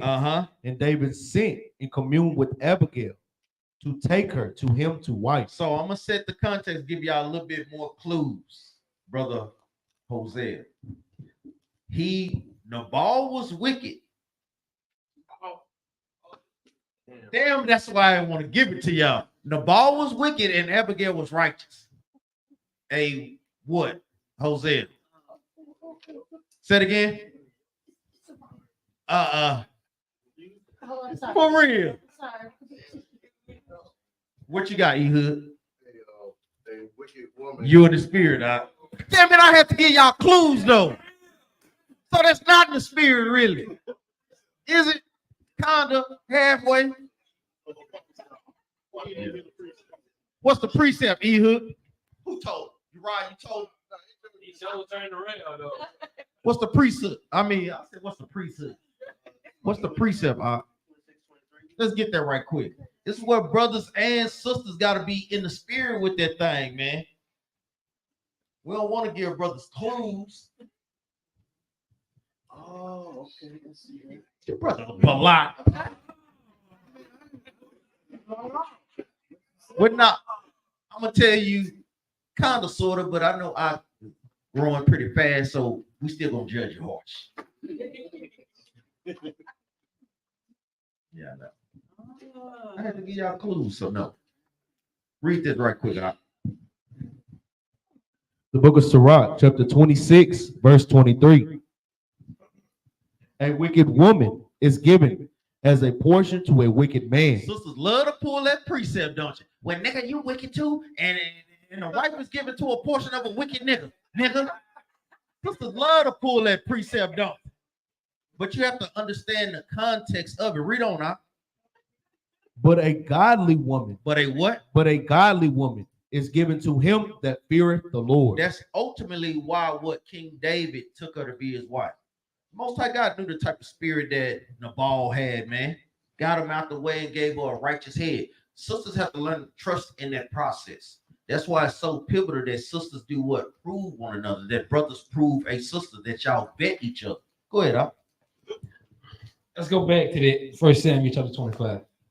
We're gonna go to the return, for the Lord had returned the wickedness of Nabal. 1 Samuel chapter 25, verse 39, continuing. For the Lord hath returned the wickedness of Nabal upon his own head. This is an example of Romans chapter 12, verse 20. Right there, precept beside it. This is an example. Romans chapter 12 and verse 20. This is a perfect example of Romans chapter 12 and verse 20. And because it's literally going to say this in the scripture. Let's go there right quick. This is how, when you stay in the right spirit, this is how the Lord literally fights for us. Exodus 14:14, like Ox is saying. Right? Read this out. This is the perfect example, man. This is what Paul was getting this from, man. From our forefathers' history. Read that. The book of Romans chapter 12, verse 20. Therefore, if thine enemy hunger, Read. feed him. Read on. If he thirst, give him drink. Read on. For in so doing, If you do this, right? Read. for in so doing, thou shalt heap coals of fire on his head. This is exactly what happened to Nabal, man. This is the perfect example of what happened when you stay in the right spirit. Because King David got in the right spirit, and because Abigail gave him good counsel, guess what the Lord did? Literally, he coals of fire on his head to happen. Nabal died. And from that, guess what happened? Sirach chapter 26 happened, verse 23. These things literally took places in steps. How the Lord worked, man. He held his peace. The Lord fought. Guess what? The Lord gave him possession. Right? This is how our Lord continues to fight in the cycles for us. If us stay in the right spirit. Because if us don't, him get what him looking for. That's right. Right? Let's go to the book of Judges, chapter 4, verse 4.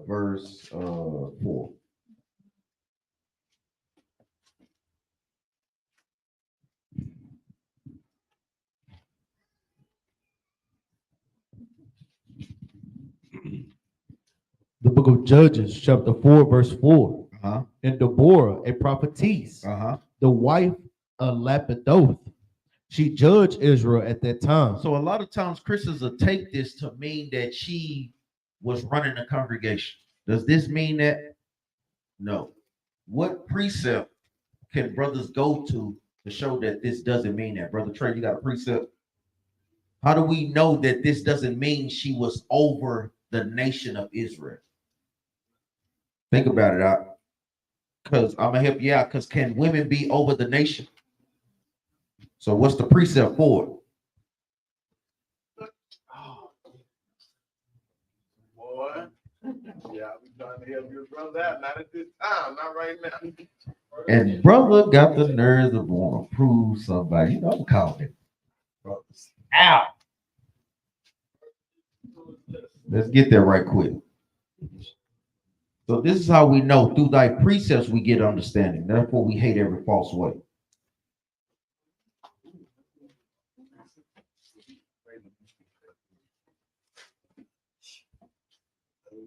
We want one in the Old Testament too. That's right. In the Old Testament, read this up right quick, Soldier Don. The book of First Timothy, chapter 2, verse 11. 11. The book of First Timothy, chapter 2, verse 11. Let the woman learn in silence with all subjection, but I suffer not a woman to teach, nor to assert authority over the man. Nor to assert authority over the man. So women are not supposed to assert authority or be in charge of a nation over a congregation like the one leader bottoms. No, this is not what this is saying in the book of Judges, going into the board. She was just there to do what? Any sister know, just to give what? Going along with the precept that we brought out. Guidance and advice and counsel. That was it. It's not to say a sister can't give good counsel. Like I say, because sometimes sisters understand the scriptures too better than some brothers. That's right, because when you see a judge in the Bible, that strictly means that the Lord was dealing with them at that time. That's right. The Lord was dealing with them at that time. It doesn't mean that they were set over anything. That the Lord was just dealing with them at that time. Because you got to think in this captivity, the Lord deal with sisters now. That's right. Some sisters be in high positions, man. Right? Say, for instance, a sister, guess what? She might be the manager at your company, right? Should you not listen to her? Guess what? You'll lose your damn job or something, man. That's right. So sisters have to understand that, brothers have to understand that and combat that point with precepts. Let's go to the book of give me that Old Testament. What you got, Ehud? 27 and 16. Let's get that right quick. You got another one, Brother Abraham? In the Old Testament. What's a precept in the Old Testament showing that you can't assert authority? Get that numbers right quick.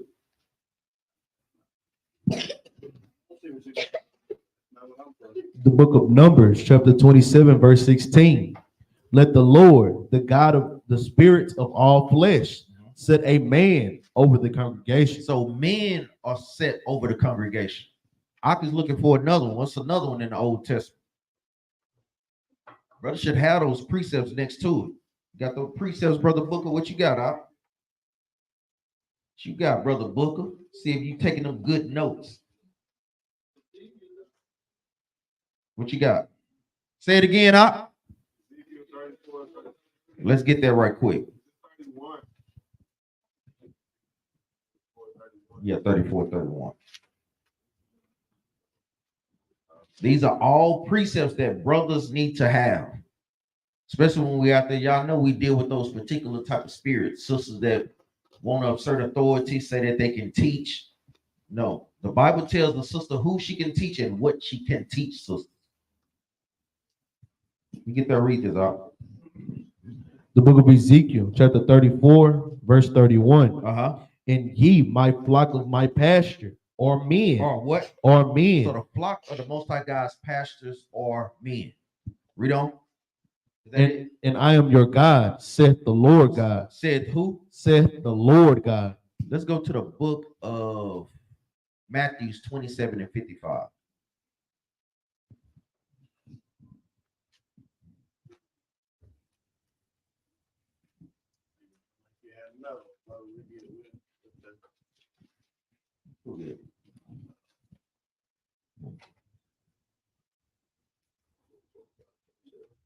Matthew 27 and 55.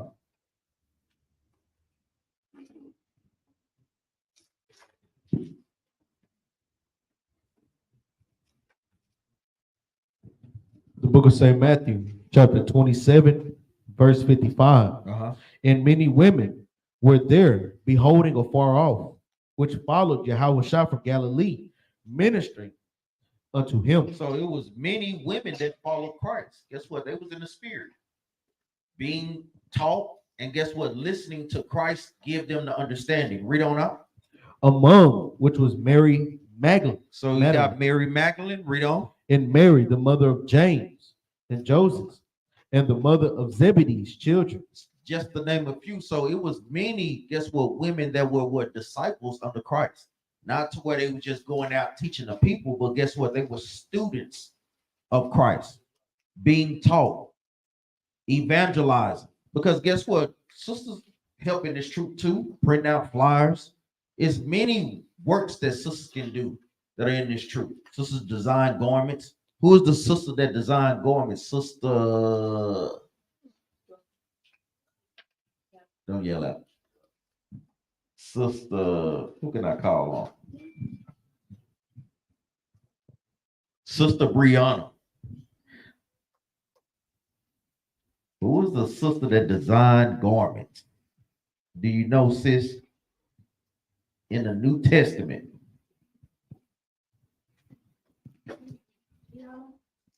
Kiana Salakia, sis. Who is the sister that? No, it's Brianna. So, is it Brianna, sis? Kiana Salakia. Who is the sister that designed garments in the New Testament, sis? Do you know? Sister Naomi, help her out. Sister Dorcas, let's get there right quick.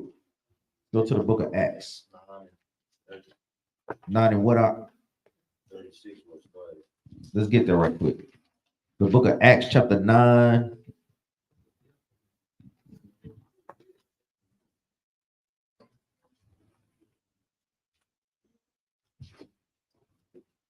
Yeah, we'll read down. Verse 40.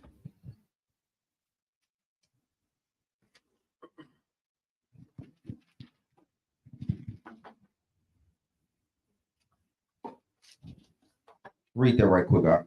The book of Acts, chapter 9, verse 36. Uh-huh. Now there was at Joppa a certain disciple named Tabitha, which by interpretation is called Dorcas. It's called who? Dorcas. Read on. This woman was full of good works and in alms deeds, which she did. So this sister had good works and alms deed. A lot of times, brothers and sisters think alms is just money. No, alms is the work that you can do for the body. Alms is, guess what? Sisters coming here cleaning up the building, organizing the food pantry. Sisters know the things that need to be done, particularly under a congregation. You know, we know food is needed. You know, sisters are good at, guess what? Stocking, plates, silverware. Sisters know the things that we need because guess what? You do those things at home. This is the work that sisters can put in this troop. Read on. Verse 37. And it came to pass in those days that she was sick and died, whom when they had washed, they laid her in the upper chamber. And for as much as Lydia was nigh to Joppa, and the disciples had heard that Peter was there, they sent unto him 2 men, desiring him that he would not delay to come to them. Then Peter arose and went with them. And when he was come, they brought him into the upper chamber, and all the widows stood by him, weeping, and showing the coats and garments which Dorcas made. So she made coats and garments. We need sisters in this walk to be able to do those things, man. Like we said, we got Passover coming up. You know, hey, we represent and show our unity with the Battle Axe shirts. You know, we need sisters to do what? To sew fringes for brothers that are new in the truth, to help sew fringes for sisters that are new in the truth. These things are very, very important for sisters to, guess what? Show their works and their alms deed in this truth. Read on. While she was with them, but Peter put them all forth and kneeled down and prayed, and turning him to the body, said, Tabitha, arise. Tabitha what? Tabitha, arise. This how great works this sister had. Remember, she died. And they did what? Rose her back up to do what? To continue that work, man. That's how great of a spirit and great works that this sister had in the truth, man. Read on. Said, Tabitha, arise. And she opened her eyes. And when she saw Peter, she sat up. And he gave her his hand and lifted her up. And when he had called the saints and widows, presented her alive. Presented her what? Presented her alive. So guess what? That's how great a spirit that this sister has. She was rose back up to, guess what? To continue that work, man. Let's go to the book of Isaiah. Got something? Go ahead. I just wanted to go back on that Matthew 27 and 55. When it said those women were ministering unto Christ, what were they doing? Aiding him. It was taking care, right? That's right. That's what another word for ministering at this time, because were they actually ministering to the what? The master teacher, No, that's why you got to break precepts down and get the full context of things. That's right. When it said they were ministering to him, they were what, taking care of. They were feeling for his aids and his needs, right? If he needed anything, Christ out there walking the teacher. Guess what? He took it to the right. Sis got that water. You need that water, Master, right? Whether going through some tough times, going and getting nipped a little bit where he had to run. Christ had to run a lot of time. They want to try to kill him. Fix his going right quick for him. They were aiding his needs, right? What you got, bro? What's that? What's that? 40 when he told her to rise or not, right? No, that's a miracle. Hey, this ain't one body. That's a miracle. Yeah, for real. Like I boy. said, it's a difference between a miracle and witchcraft. It's a total difference. That will be going into magic. You got to think. Who gave who gave the disciples the power? That's right. So if Christ gave them power, how would it be witchcraft? Yeah. I don't know, bro. You got it. I don't know if you're watching that doctrine. If you start watching this is real life. This ain't the boys in the hood. For real. Go to Luke 83 right quick. Show you that ministering was not That's going a into spirit 8 stuff up to 8 too. All right.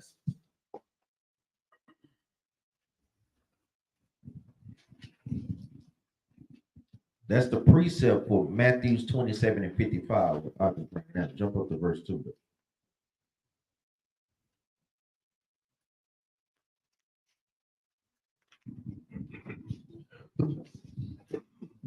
The book of St. Luke, chapter 8, verse 2, concerned women which had been healed of evil spirits and infirmities. Mary called Magdalene, out of whom went 7 devils, and Joanna, the wife of Chusa, Herod's steward, and Susanna, and many others, which ministered unto him of their substance. What did they minister unto him? Ministered unto him of their They substance. ministered unto him of their substance. Right? It's to show you that when they go into that minister, it wasn't they were teaching.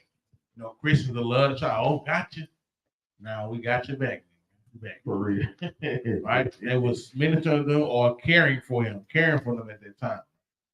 It's the precept for that. Well, Matthew. And this is the precept that I was asking about the healing. Jump over to chapter 9, verse 1.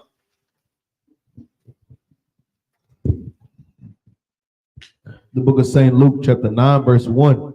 Then he called his 12 disciples together and gave them power. And gave them what? And gave them power Read. and authority Read. over all devils and to cure diseases. Right, so they gave them power and authority over all devils and diseases. They had literally the power to heal anything.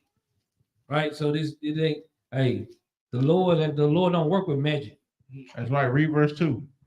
Verse 2. And he sent them to preach the kingdom of God and to heal the sick. And to heal the sick, right? Because sick going into what we dead. Some of us are dead with the spiritually sick, right? So ain't no witchcraft. Let's go to Titus chapter 2, verse 3.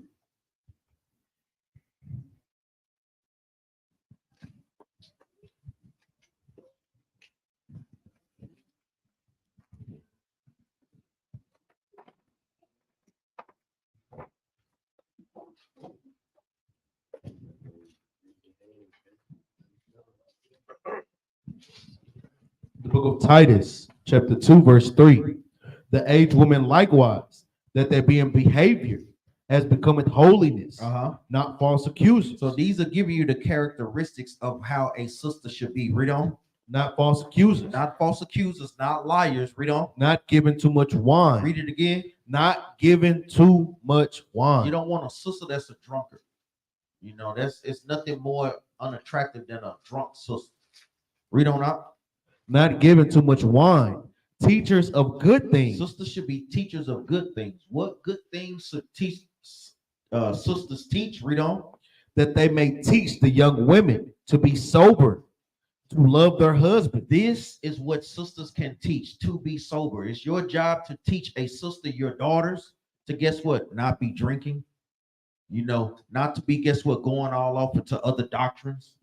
Because guess what? It's a physical side and it's also a spiritual side of drunkenness. Read on. Hold on. And the physical side of drinking, when the sisters try to tell you, sisters, guess what?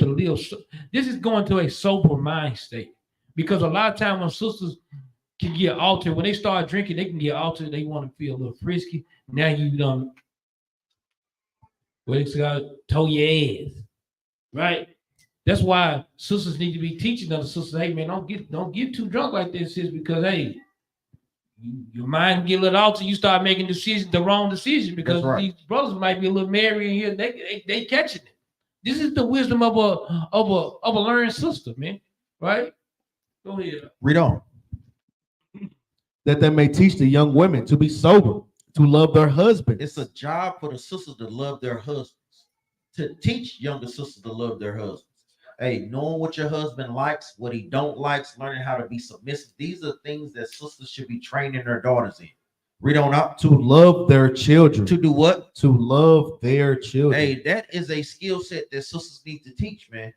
Not always just about whooping. Yes, you're going to discipline them, but you have to teach and give them the understanding, then the discipline. Read on up. To be discreet. To be discreet. When knowing to say something and when not to say something. When knowing to do something and when knowing not to do something. Read on. Chaste. Chaste. Meaning what? Not giving your goodies up to everybody. We know the saying. No. You got them sisters out there that's real whores. We can't play the games with it. Get that thing up at the drop of a dime, man. Sisters got to shake that spirit, man. Because reason why this is important, because when a learned sister have to teach a sister to love their husband and to love her children. Why? Because this is a part of the curses that the Lord put on the daughters of Zion, man. Sisters literally have, oh, you look like your dad, I hate your ass, right? They literally, this is literally Deuteronomy chapter 28, verse 56, man. This is literally that, man. That a woman, guess what, not just hate her husband, she'll hate her, not just hate her children, she'll hate her husband, right? And so the sister have to learn what? To love her husband and have to love her children, right? This is to give you better understanding of that. Go ahead. Keep reading up. Verse 5. To be discreet, chaste, keepers at home. Keepers at home. You got those sisters that love to do what? Run the streets, man. That's the spirit that brothers have to watch out for. You know, the sister always in the streets and she not doing things that's according to this truth or providing for a household, not at the grocery store. You have to watch those spirits, man. Read on now. Keepers at home, good, obedient to their own husband. To their what? To their own husband. Because you have a sister out here that'll do what? You'll listen to another brother, but you won't listen to your own husband. Sisters out of the spirit on that thing. Another brother like what? Your boss at work, but then you won't listen to your husband at home. You know, that's totally out of the spirit. And guess what? Not just that, even listen to other brother. Guess what? This brother tell you something and you don't even know this brother, man. That's right. But guess what? You'll listen to him and you don't even listen to your own husband, man. That's the problem. That is. You got to check your spirit, man. Guess what? And if sisters is dealing that type spirit, I don't give a damn who you is, man. You out the damn spirit, man. That's right. Right? Go ahead. Husband tell you look like a horse attire. Then you get a brother come on now. Hey, you look beautiful, queen. Hey, keep doing that, queen. Yeah. And then they do it. Yeah. That's right. They do that thing. You a goddess. You look so. Shut up. And guess what? He making me feel pretty. Right. And guess what? You looking pretty damn dumb too. For real. Right? Damn hoes. And guess what? And guess what happened? And you think the Lord don't see this? You think he's not gonna step in? But guess what? Sometimes after a man done gave the understanding, we can't make them do a damn thing, man. Right? But the Lord can though, right? After we gave them understanding, you got to sometimes step back. How many times we ain't got to sit here and just argue with them. You done gave them understanding. Name one time that Christ argued with you. Hear your head. Name it. We want to see it. But guess what? Brothers get so, and I got to say it, but brothers get so damn dumb, you're going to sit here and argue the whole time. You the fool. It ain't them, you the fool. Right? Continue to keep arguing, and the Lord continue looking at you like, fool, I don't argue with you. Why you argue? Yeah, let that sizzle through your spirit. Let it sizzle all through your spirit, because this is what we do. right? If they got to learn to do something, you got to learn to do something too, right? That's why it's pivotal that sisters teach sisters, don't be doing that. That's You right. can't do that. That's why it's pivotal for them, right? To stay on point, stay in order, because hey, you think this practice right here, when we get in the wilderness, hey, sister, you don't need to be doing this. No, guess what? It's this performing time. Sister ain't Christ gonna be right here with you. It's performing time. Sister ain't gonna have a chance to tell her no, sister can't do this. You just gonna be like, ooh. This is what sister be like, ooh. Another sister bit the dust, ooh. For real. Right? Performing time, right? Go ahead. Let's go to 2 Timothy chapter 3, verse 6. Because this is what happened when sisters, you'll do what another man say, but not your own husband. 2 Timothy chapter 3, verse 6. Remember, this class is not just for the sisters, also for brothers that don't have wives to prove sisters by. These are particular type of spirits that brothers must look for, man. If you don't, I feel sorry for you, man. The book of Second Timothy, chapter 3, verse 6. For of this sort are they which creep into houses and lead captive silly women. Silly who? Silly women. Read on now. Laden with sins. These are they that creep into houses and lead captive silly women. Women that don't want to listen, man. When a brother is bringing precepts upon precepts. Read on out. Silly women laden with sin. And that's the core problem of it, because they're what? They're laden with sin. Read on. Led away with diverse lust. With diverse lust, man. And guess what? You have silly women out there, man, that'll listen to anything just to get that attention. No, that's out of order, sis. Because guess what? You'll get that wrong attention, man.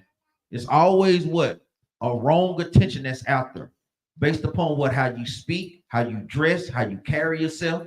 Most High got to give you what you're looking for, man. Let's go to the book of, go ahead. Read verse 7. Verse 7, ever learning. What the Bible say? Ever learning. Because when you run out there to go get that, the Lord said you're going to be ever learning. Meaning what? This brother can toss your ass to and fro, man. You're going to be ever learning, but what? Like ever learning and never able to come to the knowledge of the truth. This is what happens when that happens. You're gonna be ever learning, but you ain't gonna never come to the knowledge of the truth. You're gonna think this stuff true this time, you got deceived. Then you're gonna think it's gonna true this time, then you get deceived again. Then you think it's gonna be true this time. You're gonna be ever learning from bull crap, and you ain't gonna never come into the real knowledge of truth. That's right. That's why so many doctrines out here. Why you think people 5%ers and Muslims and all this? You're gonna be ever learning all this little weird stuff, thinking that these people deep, but you ain't gonna never ever come into the knowledge of the truth. That's right. Right? Go ahead. Let's go to the book of Isaiah, chapter 3, verse 16. I know we got to touch on the classics. Questions coming up. Rules, pay attention, man. Or I catch brother slipping. Sisters too. You caught her out there looking dumb as hell.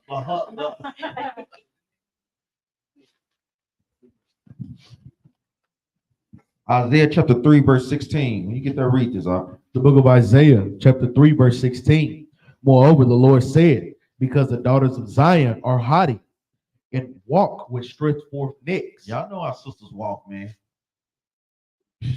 Read on. And wanton eyes. Man, who does this but our sisters, man? Like, if I'm gonna tell you, man, when I first read this and got the understanding of it, most I got, like, this is literally our sisters, man. That stretch forth neck, walking. Y'all know our sisters be doing, clacking them damn shoes, man. You sit all the time on them damn men. I ain't gonna lie, to a degree, I love TikTok because it literally brings the scriptures to life on how sisters can be, on how our people can be, and how they match up with the scriptures. Read on. And walk with stretched forth necks and wanton eyes. And wanting eyes, meaning those eyes to be lusted out, to want attention. Bad their eyes, like, please pay me some attention, please. Please.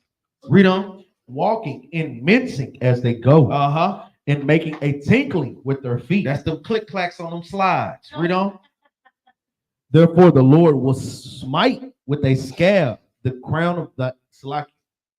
Therefore, the Lord smite with a scab the crown of the head of the daughters of Zion. Sister Monica, what does that mean? Therefore, the Lord will smite with the scab of the crown. Sister Monica. Yeah, what does that mean? Say it again. Make them bald head. Making the bald head. Sister Kiana, how does the Most High God make people, sisters bald today? By what? So he making them bald head. What? How does that prophecy unfold? How do they get bald headed? Say it again, sis. That's right. And what else is? Alopecia. But what is one of the causes of that for them? What? Say it again. Who said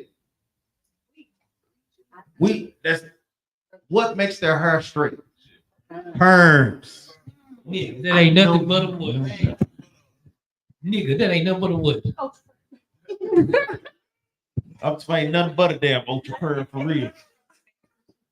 Like sister in the chat, now them damn wigs that they putting on their damn head. Could be good. Put some raccoon on your head. Boy, they putting them damn wig and all that damn glue on their head. How many shit? I ain't got no edges. How many anyway. horses, man, walking around with no tail? Have y'all ever seen a horse walk around with no tail, man? Y'all ever seen it? Like, y'all ever seen personally a horse walk around with no tail? But they ain't gonna show them. They gonna put the pieces of the puzzle together. I'm gonna tell you why they don't walk around, because they just make up hair, man. How much hair you got? How much hair you got, man? I'm talking about our people have to literally see this in the scriptures, and we have to see the effects on how these prophecies are played out.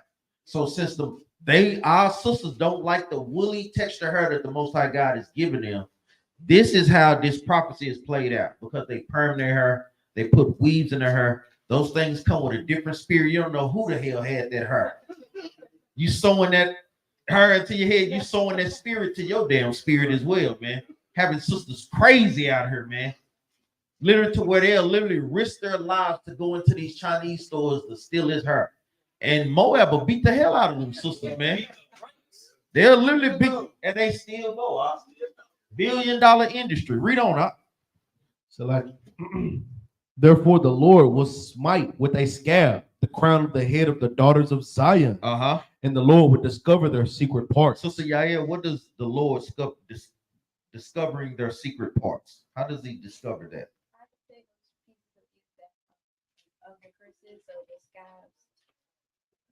What are your secret parts? Your sins?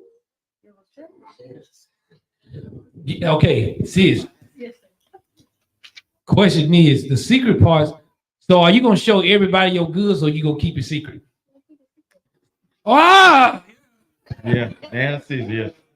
He would discover thy secret parts. We're gonna get into that. Read on. Hold up. Jump down to verse. Let's see how he discovers it. Jump down to verse 24. Verse 24.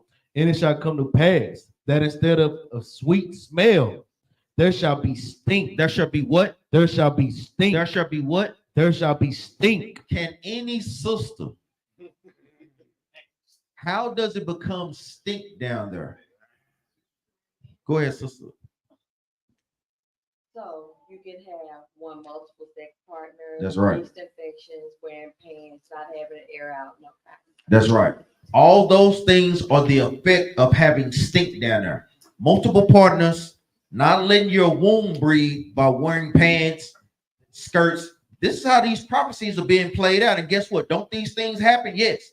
I know a brother done ran up on the sister and you like, boy, I can't do nothing with it because sister it smell like hell down there, man. Like we laugh, but guess what? These things are true. I'm pretty sure a brother done encountered that thing, man. Really? And I'm pretty sure a sister know a sister that done dealt with that. And then you go getting that badge of seal. So what you doing, sis? Say these things happen, man. Go ahead, huh? They do. They happen.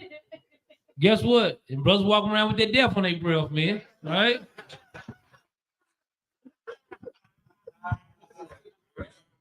What? Hey, brothers do anything. Brothers don't give a damn.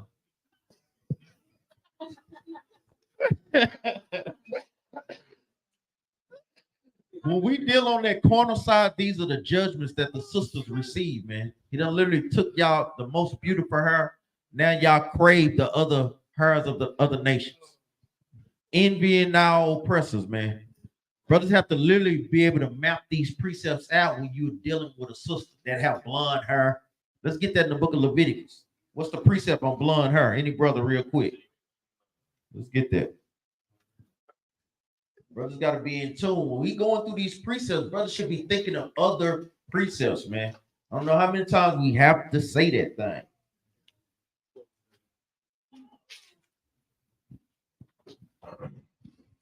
The book of Leviticus, chapter 13, verse 40. So like, yeah, verse 40. And the man who's not Verse 30. yeah, verse 30. My bad, Salaki. The book of Leviticus, chapter 13, verse 30. Then the priest shall see the plague, and behold, if it be in the sight deeper than the skin, Deeper than the what? deeper than the skin, We don't know. and there it be in it a yellow thin hair, A yellow what? a yellow thin hair, Read on. then the priest shall pronounce him unclean. So that's going into blonde hair. If you have blonde hair, you are unclean. Read on. It is a dry skull. It is a what? It is a dry skull, Read on. even a leprosy upon the head or beard. Even a leprosy, man. That thing is heavy. Jump down if you think you put other colors in your hair. Verse 49. Verse 49.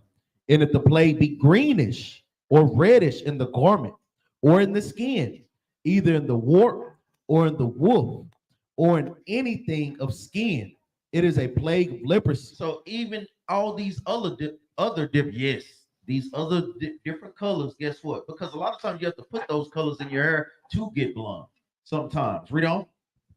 And it and shall be showed unto the priest. It shall be showed unto the priest. Read on. And the priest shall look upon the plague and shut it up, and shut up it that had the plague 7 days. So guess what? That's even a plague. Let's go to the book of Proverbs, chapter 14, verse 1.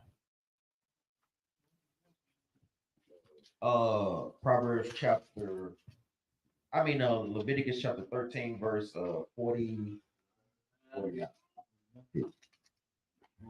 Want to tell you, green is hair as well. Yeah, Proverbs 14.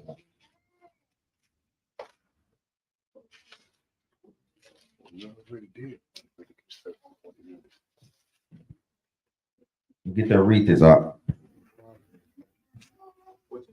14 and verse 1. The book of Proverbs, chapter 14, verse 1. Every wise woman buildeth her house. Read that again. Every wise woman buildeth her house. Every wise woman buildeth her house, meaning she's building up her mind, she's building up her spirit, man. This is what the Bible is talking about. Read on. But the foolish plucketh it down with her hands. But the foolish, meaning the sister that's not keeping the commandments, guess what? You'll destroy yourself, man. You'll literally have those things come tumbling down, man. Let's get this last precept. Let's go to the book of Judah, chapter 16, verse 22, 23. I don't lie, Judith is a cold book. Do any sister know who Judith killed in the book of Judith? Do any brother know? Nebuchadnezzar, the captain. What's his name? Oh, yeah. Damn it, I just had it to you. Holofernes, thanks, Holofernes. Yes, all praise. You get that, read this out. Judah chapter 16 and verse 23.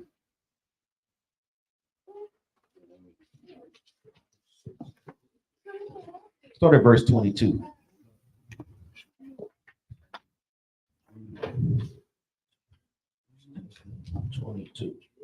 The book of Judith, chapter 16, verse 22. And many desired her. Many desired our foremother Judith. But guess what? She stayed in the spirit. And we understand some sisters, guess what? Sisters don't want to get married. That's fine. You know, that's totally fine. Read on. And many desired her, but none knew her all the days of her life. So she stayed abstinence. That's something that sisters, guess what? Could attribute that, man. When you say knowing to be chaste, that's literally her doing what Titus 2. Read on now.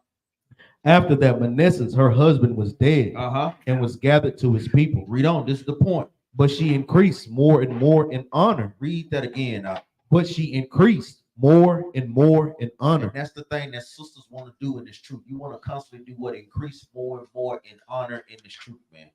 Increase in wisdom, increase in your faith, increase enduring through trials and tribulations.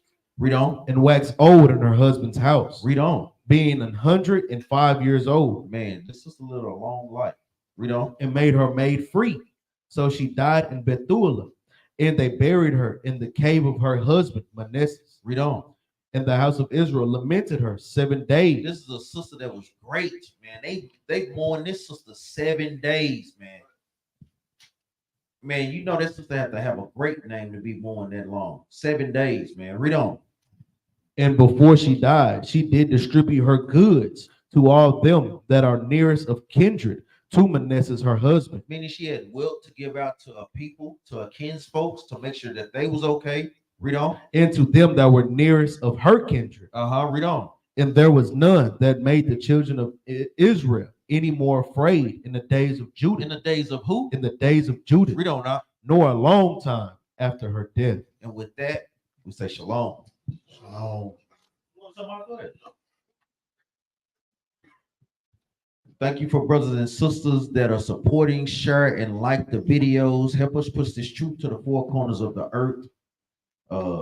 Make sure brothers and sisters reach out to us if you're trying to celebrate the Passover with us. It's coming up April the 21st. Another thing, a disclaimer. I know, and I really want to touch on this as well. I know we got the solar eclipse that's coming April the 8th. For brothers and sisters that know that. So in some states, it'll be a blackout. So we want brothers and sisters to stay in the spirit on that thing, because I know they send it in the National Guard in some places because people are dismayed at the signs of heaven. So that's coming in. What is April 8th? Any brother or sister know? A new moon. That's a new moon.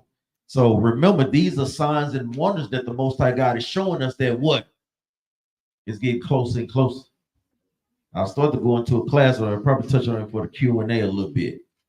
Those are some of the signs of the times, but we don't be dismayed at the signs of heaven. Let's get that in the book of Jeremiah. And you're going to look at the eclipse and you just alter. Oh, well, that's a sign for me not to keep the commandments anymore. No, brother, that's going off. For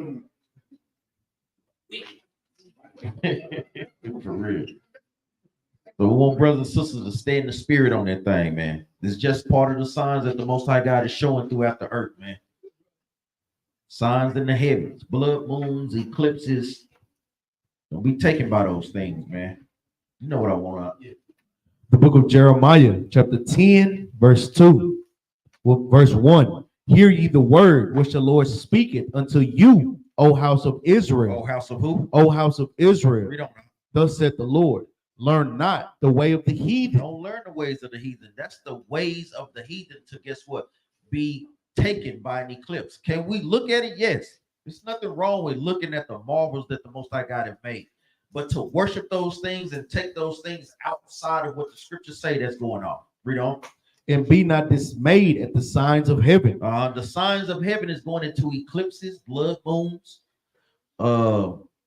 the northern lights, a lot of these things that go on in the skies and in space. Read on. For the heathen are dismayed at them. They dismayed at those things. That's why they'll be out during those times doing God knows what, man. All type of wickedness will be hiding on that day, taking those things for something that they're not. Read on. Verse 3. You want 3? For the heathen are dismayed at them. Yeah, that's it. Let's get one more. Let's get this law. Give me Deuteronomy chapter 4 and verse 19 for the law. Just wanted to kind of touch on that a little bit because we know it's coming up. No, brothers be doing classes periodically on those things.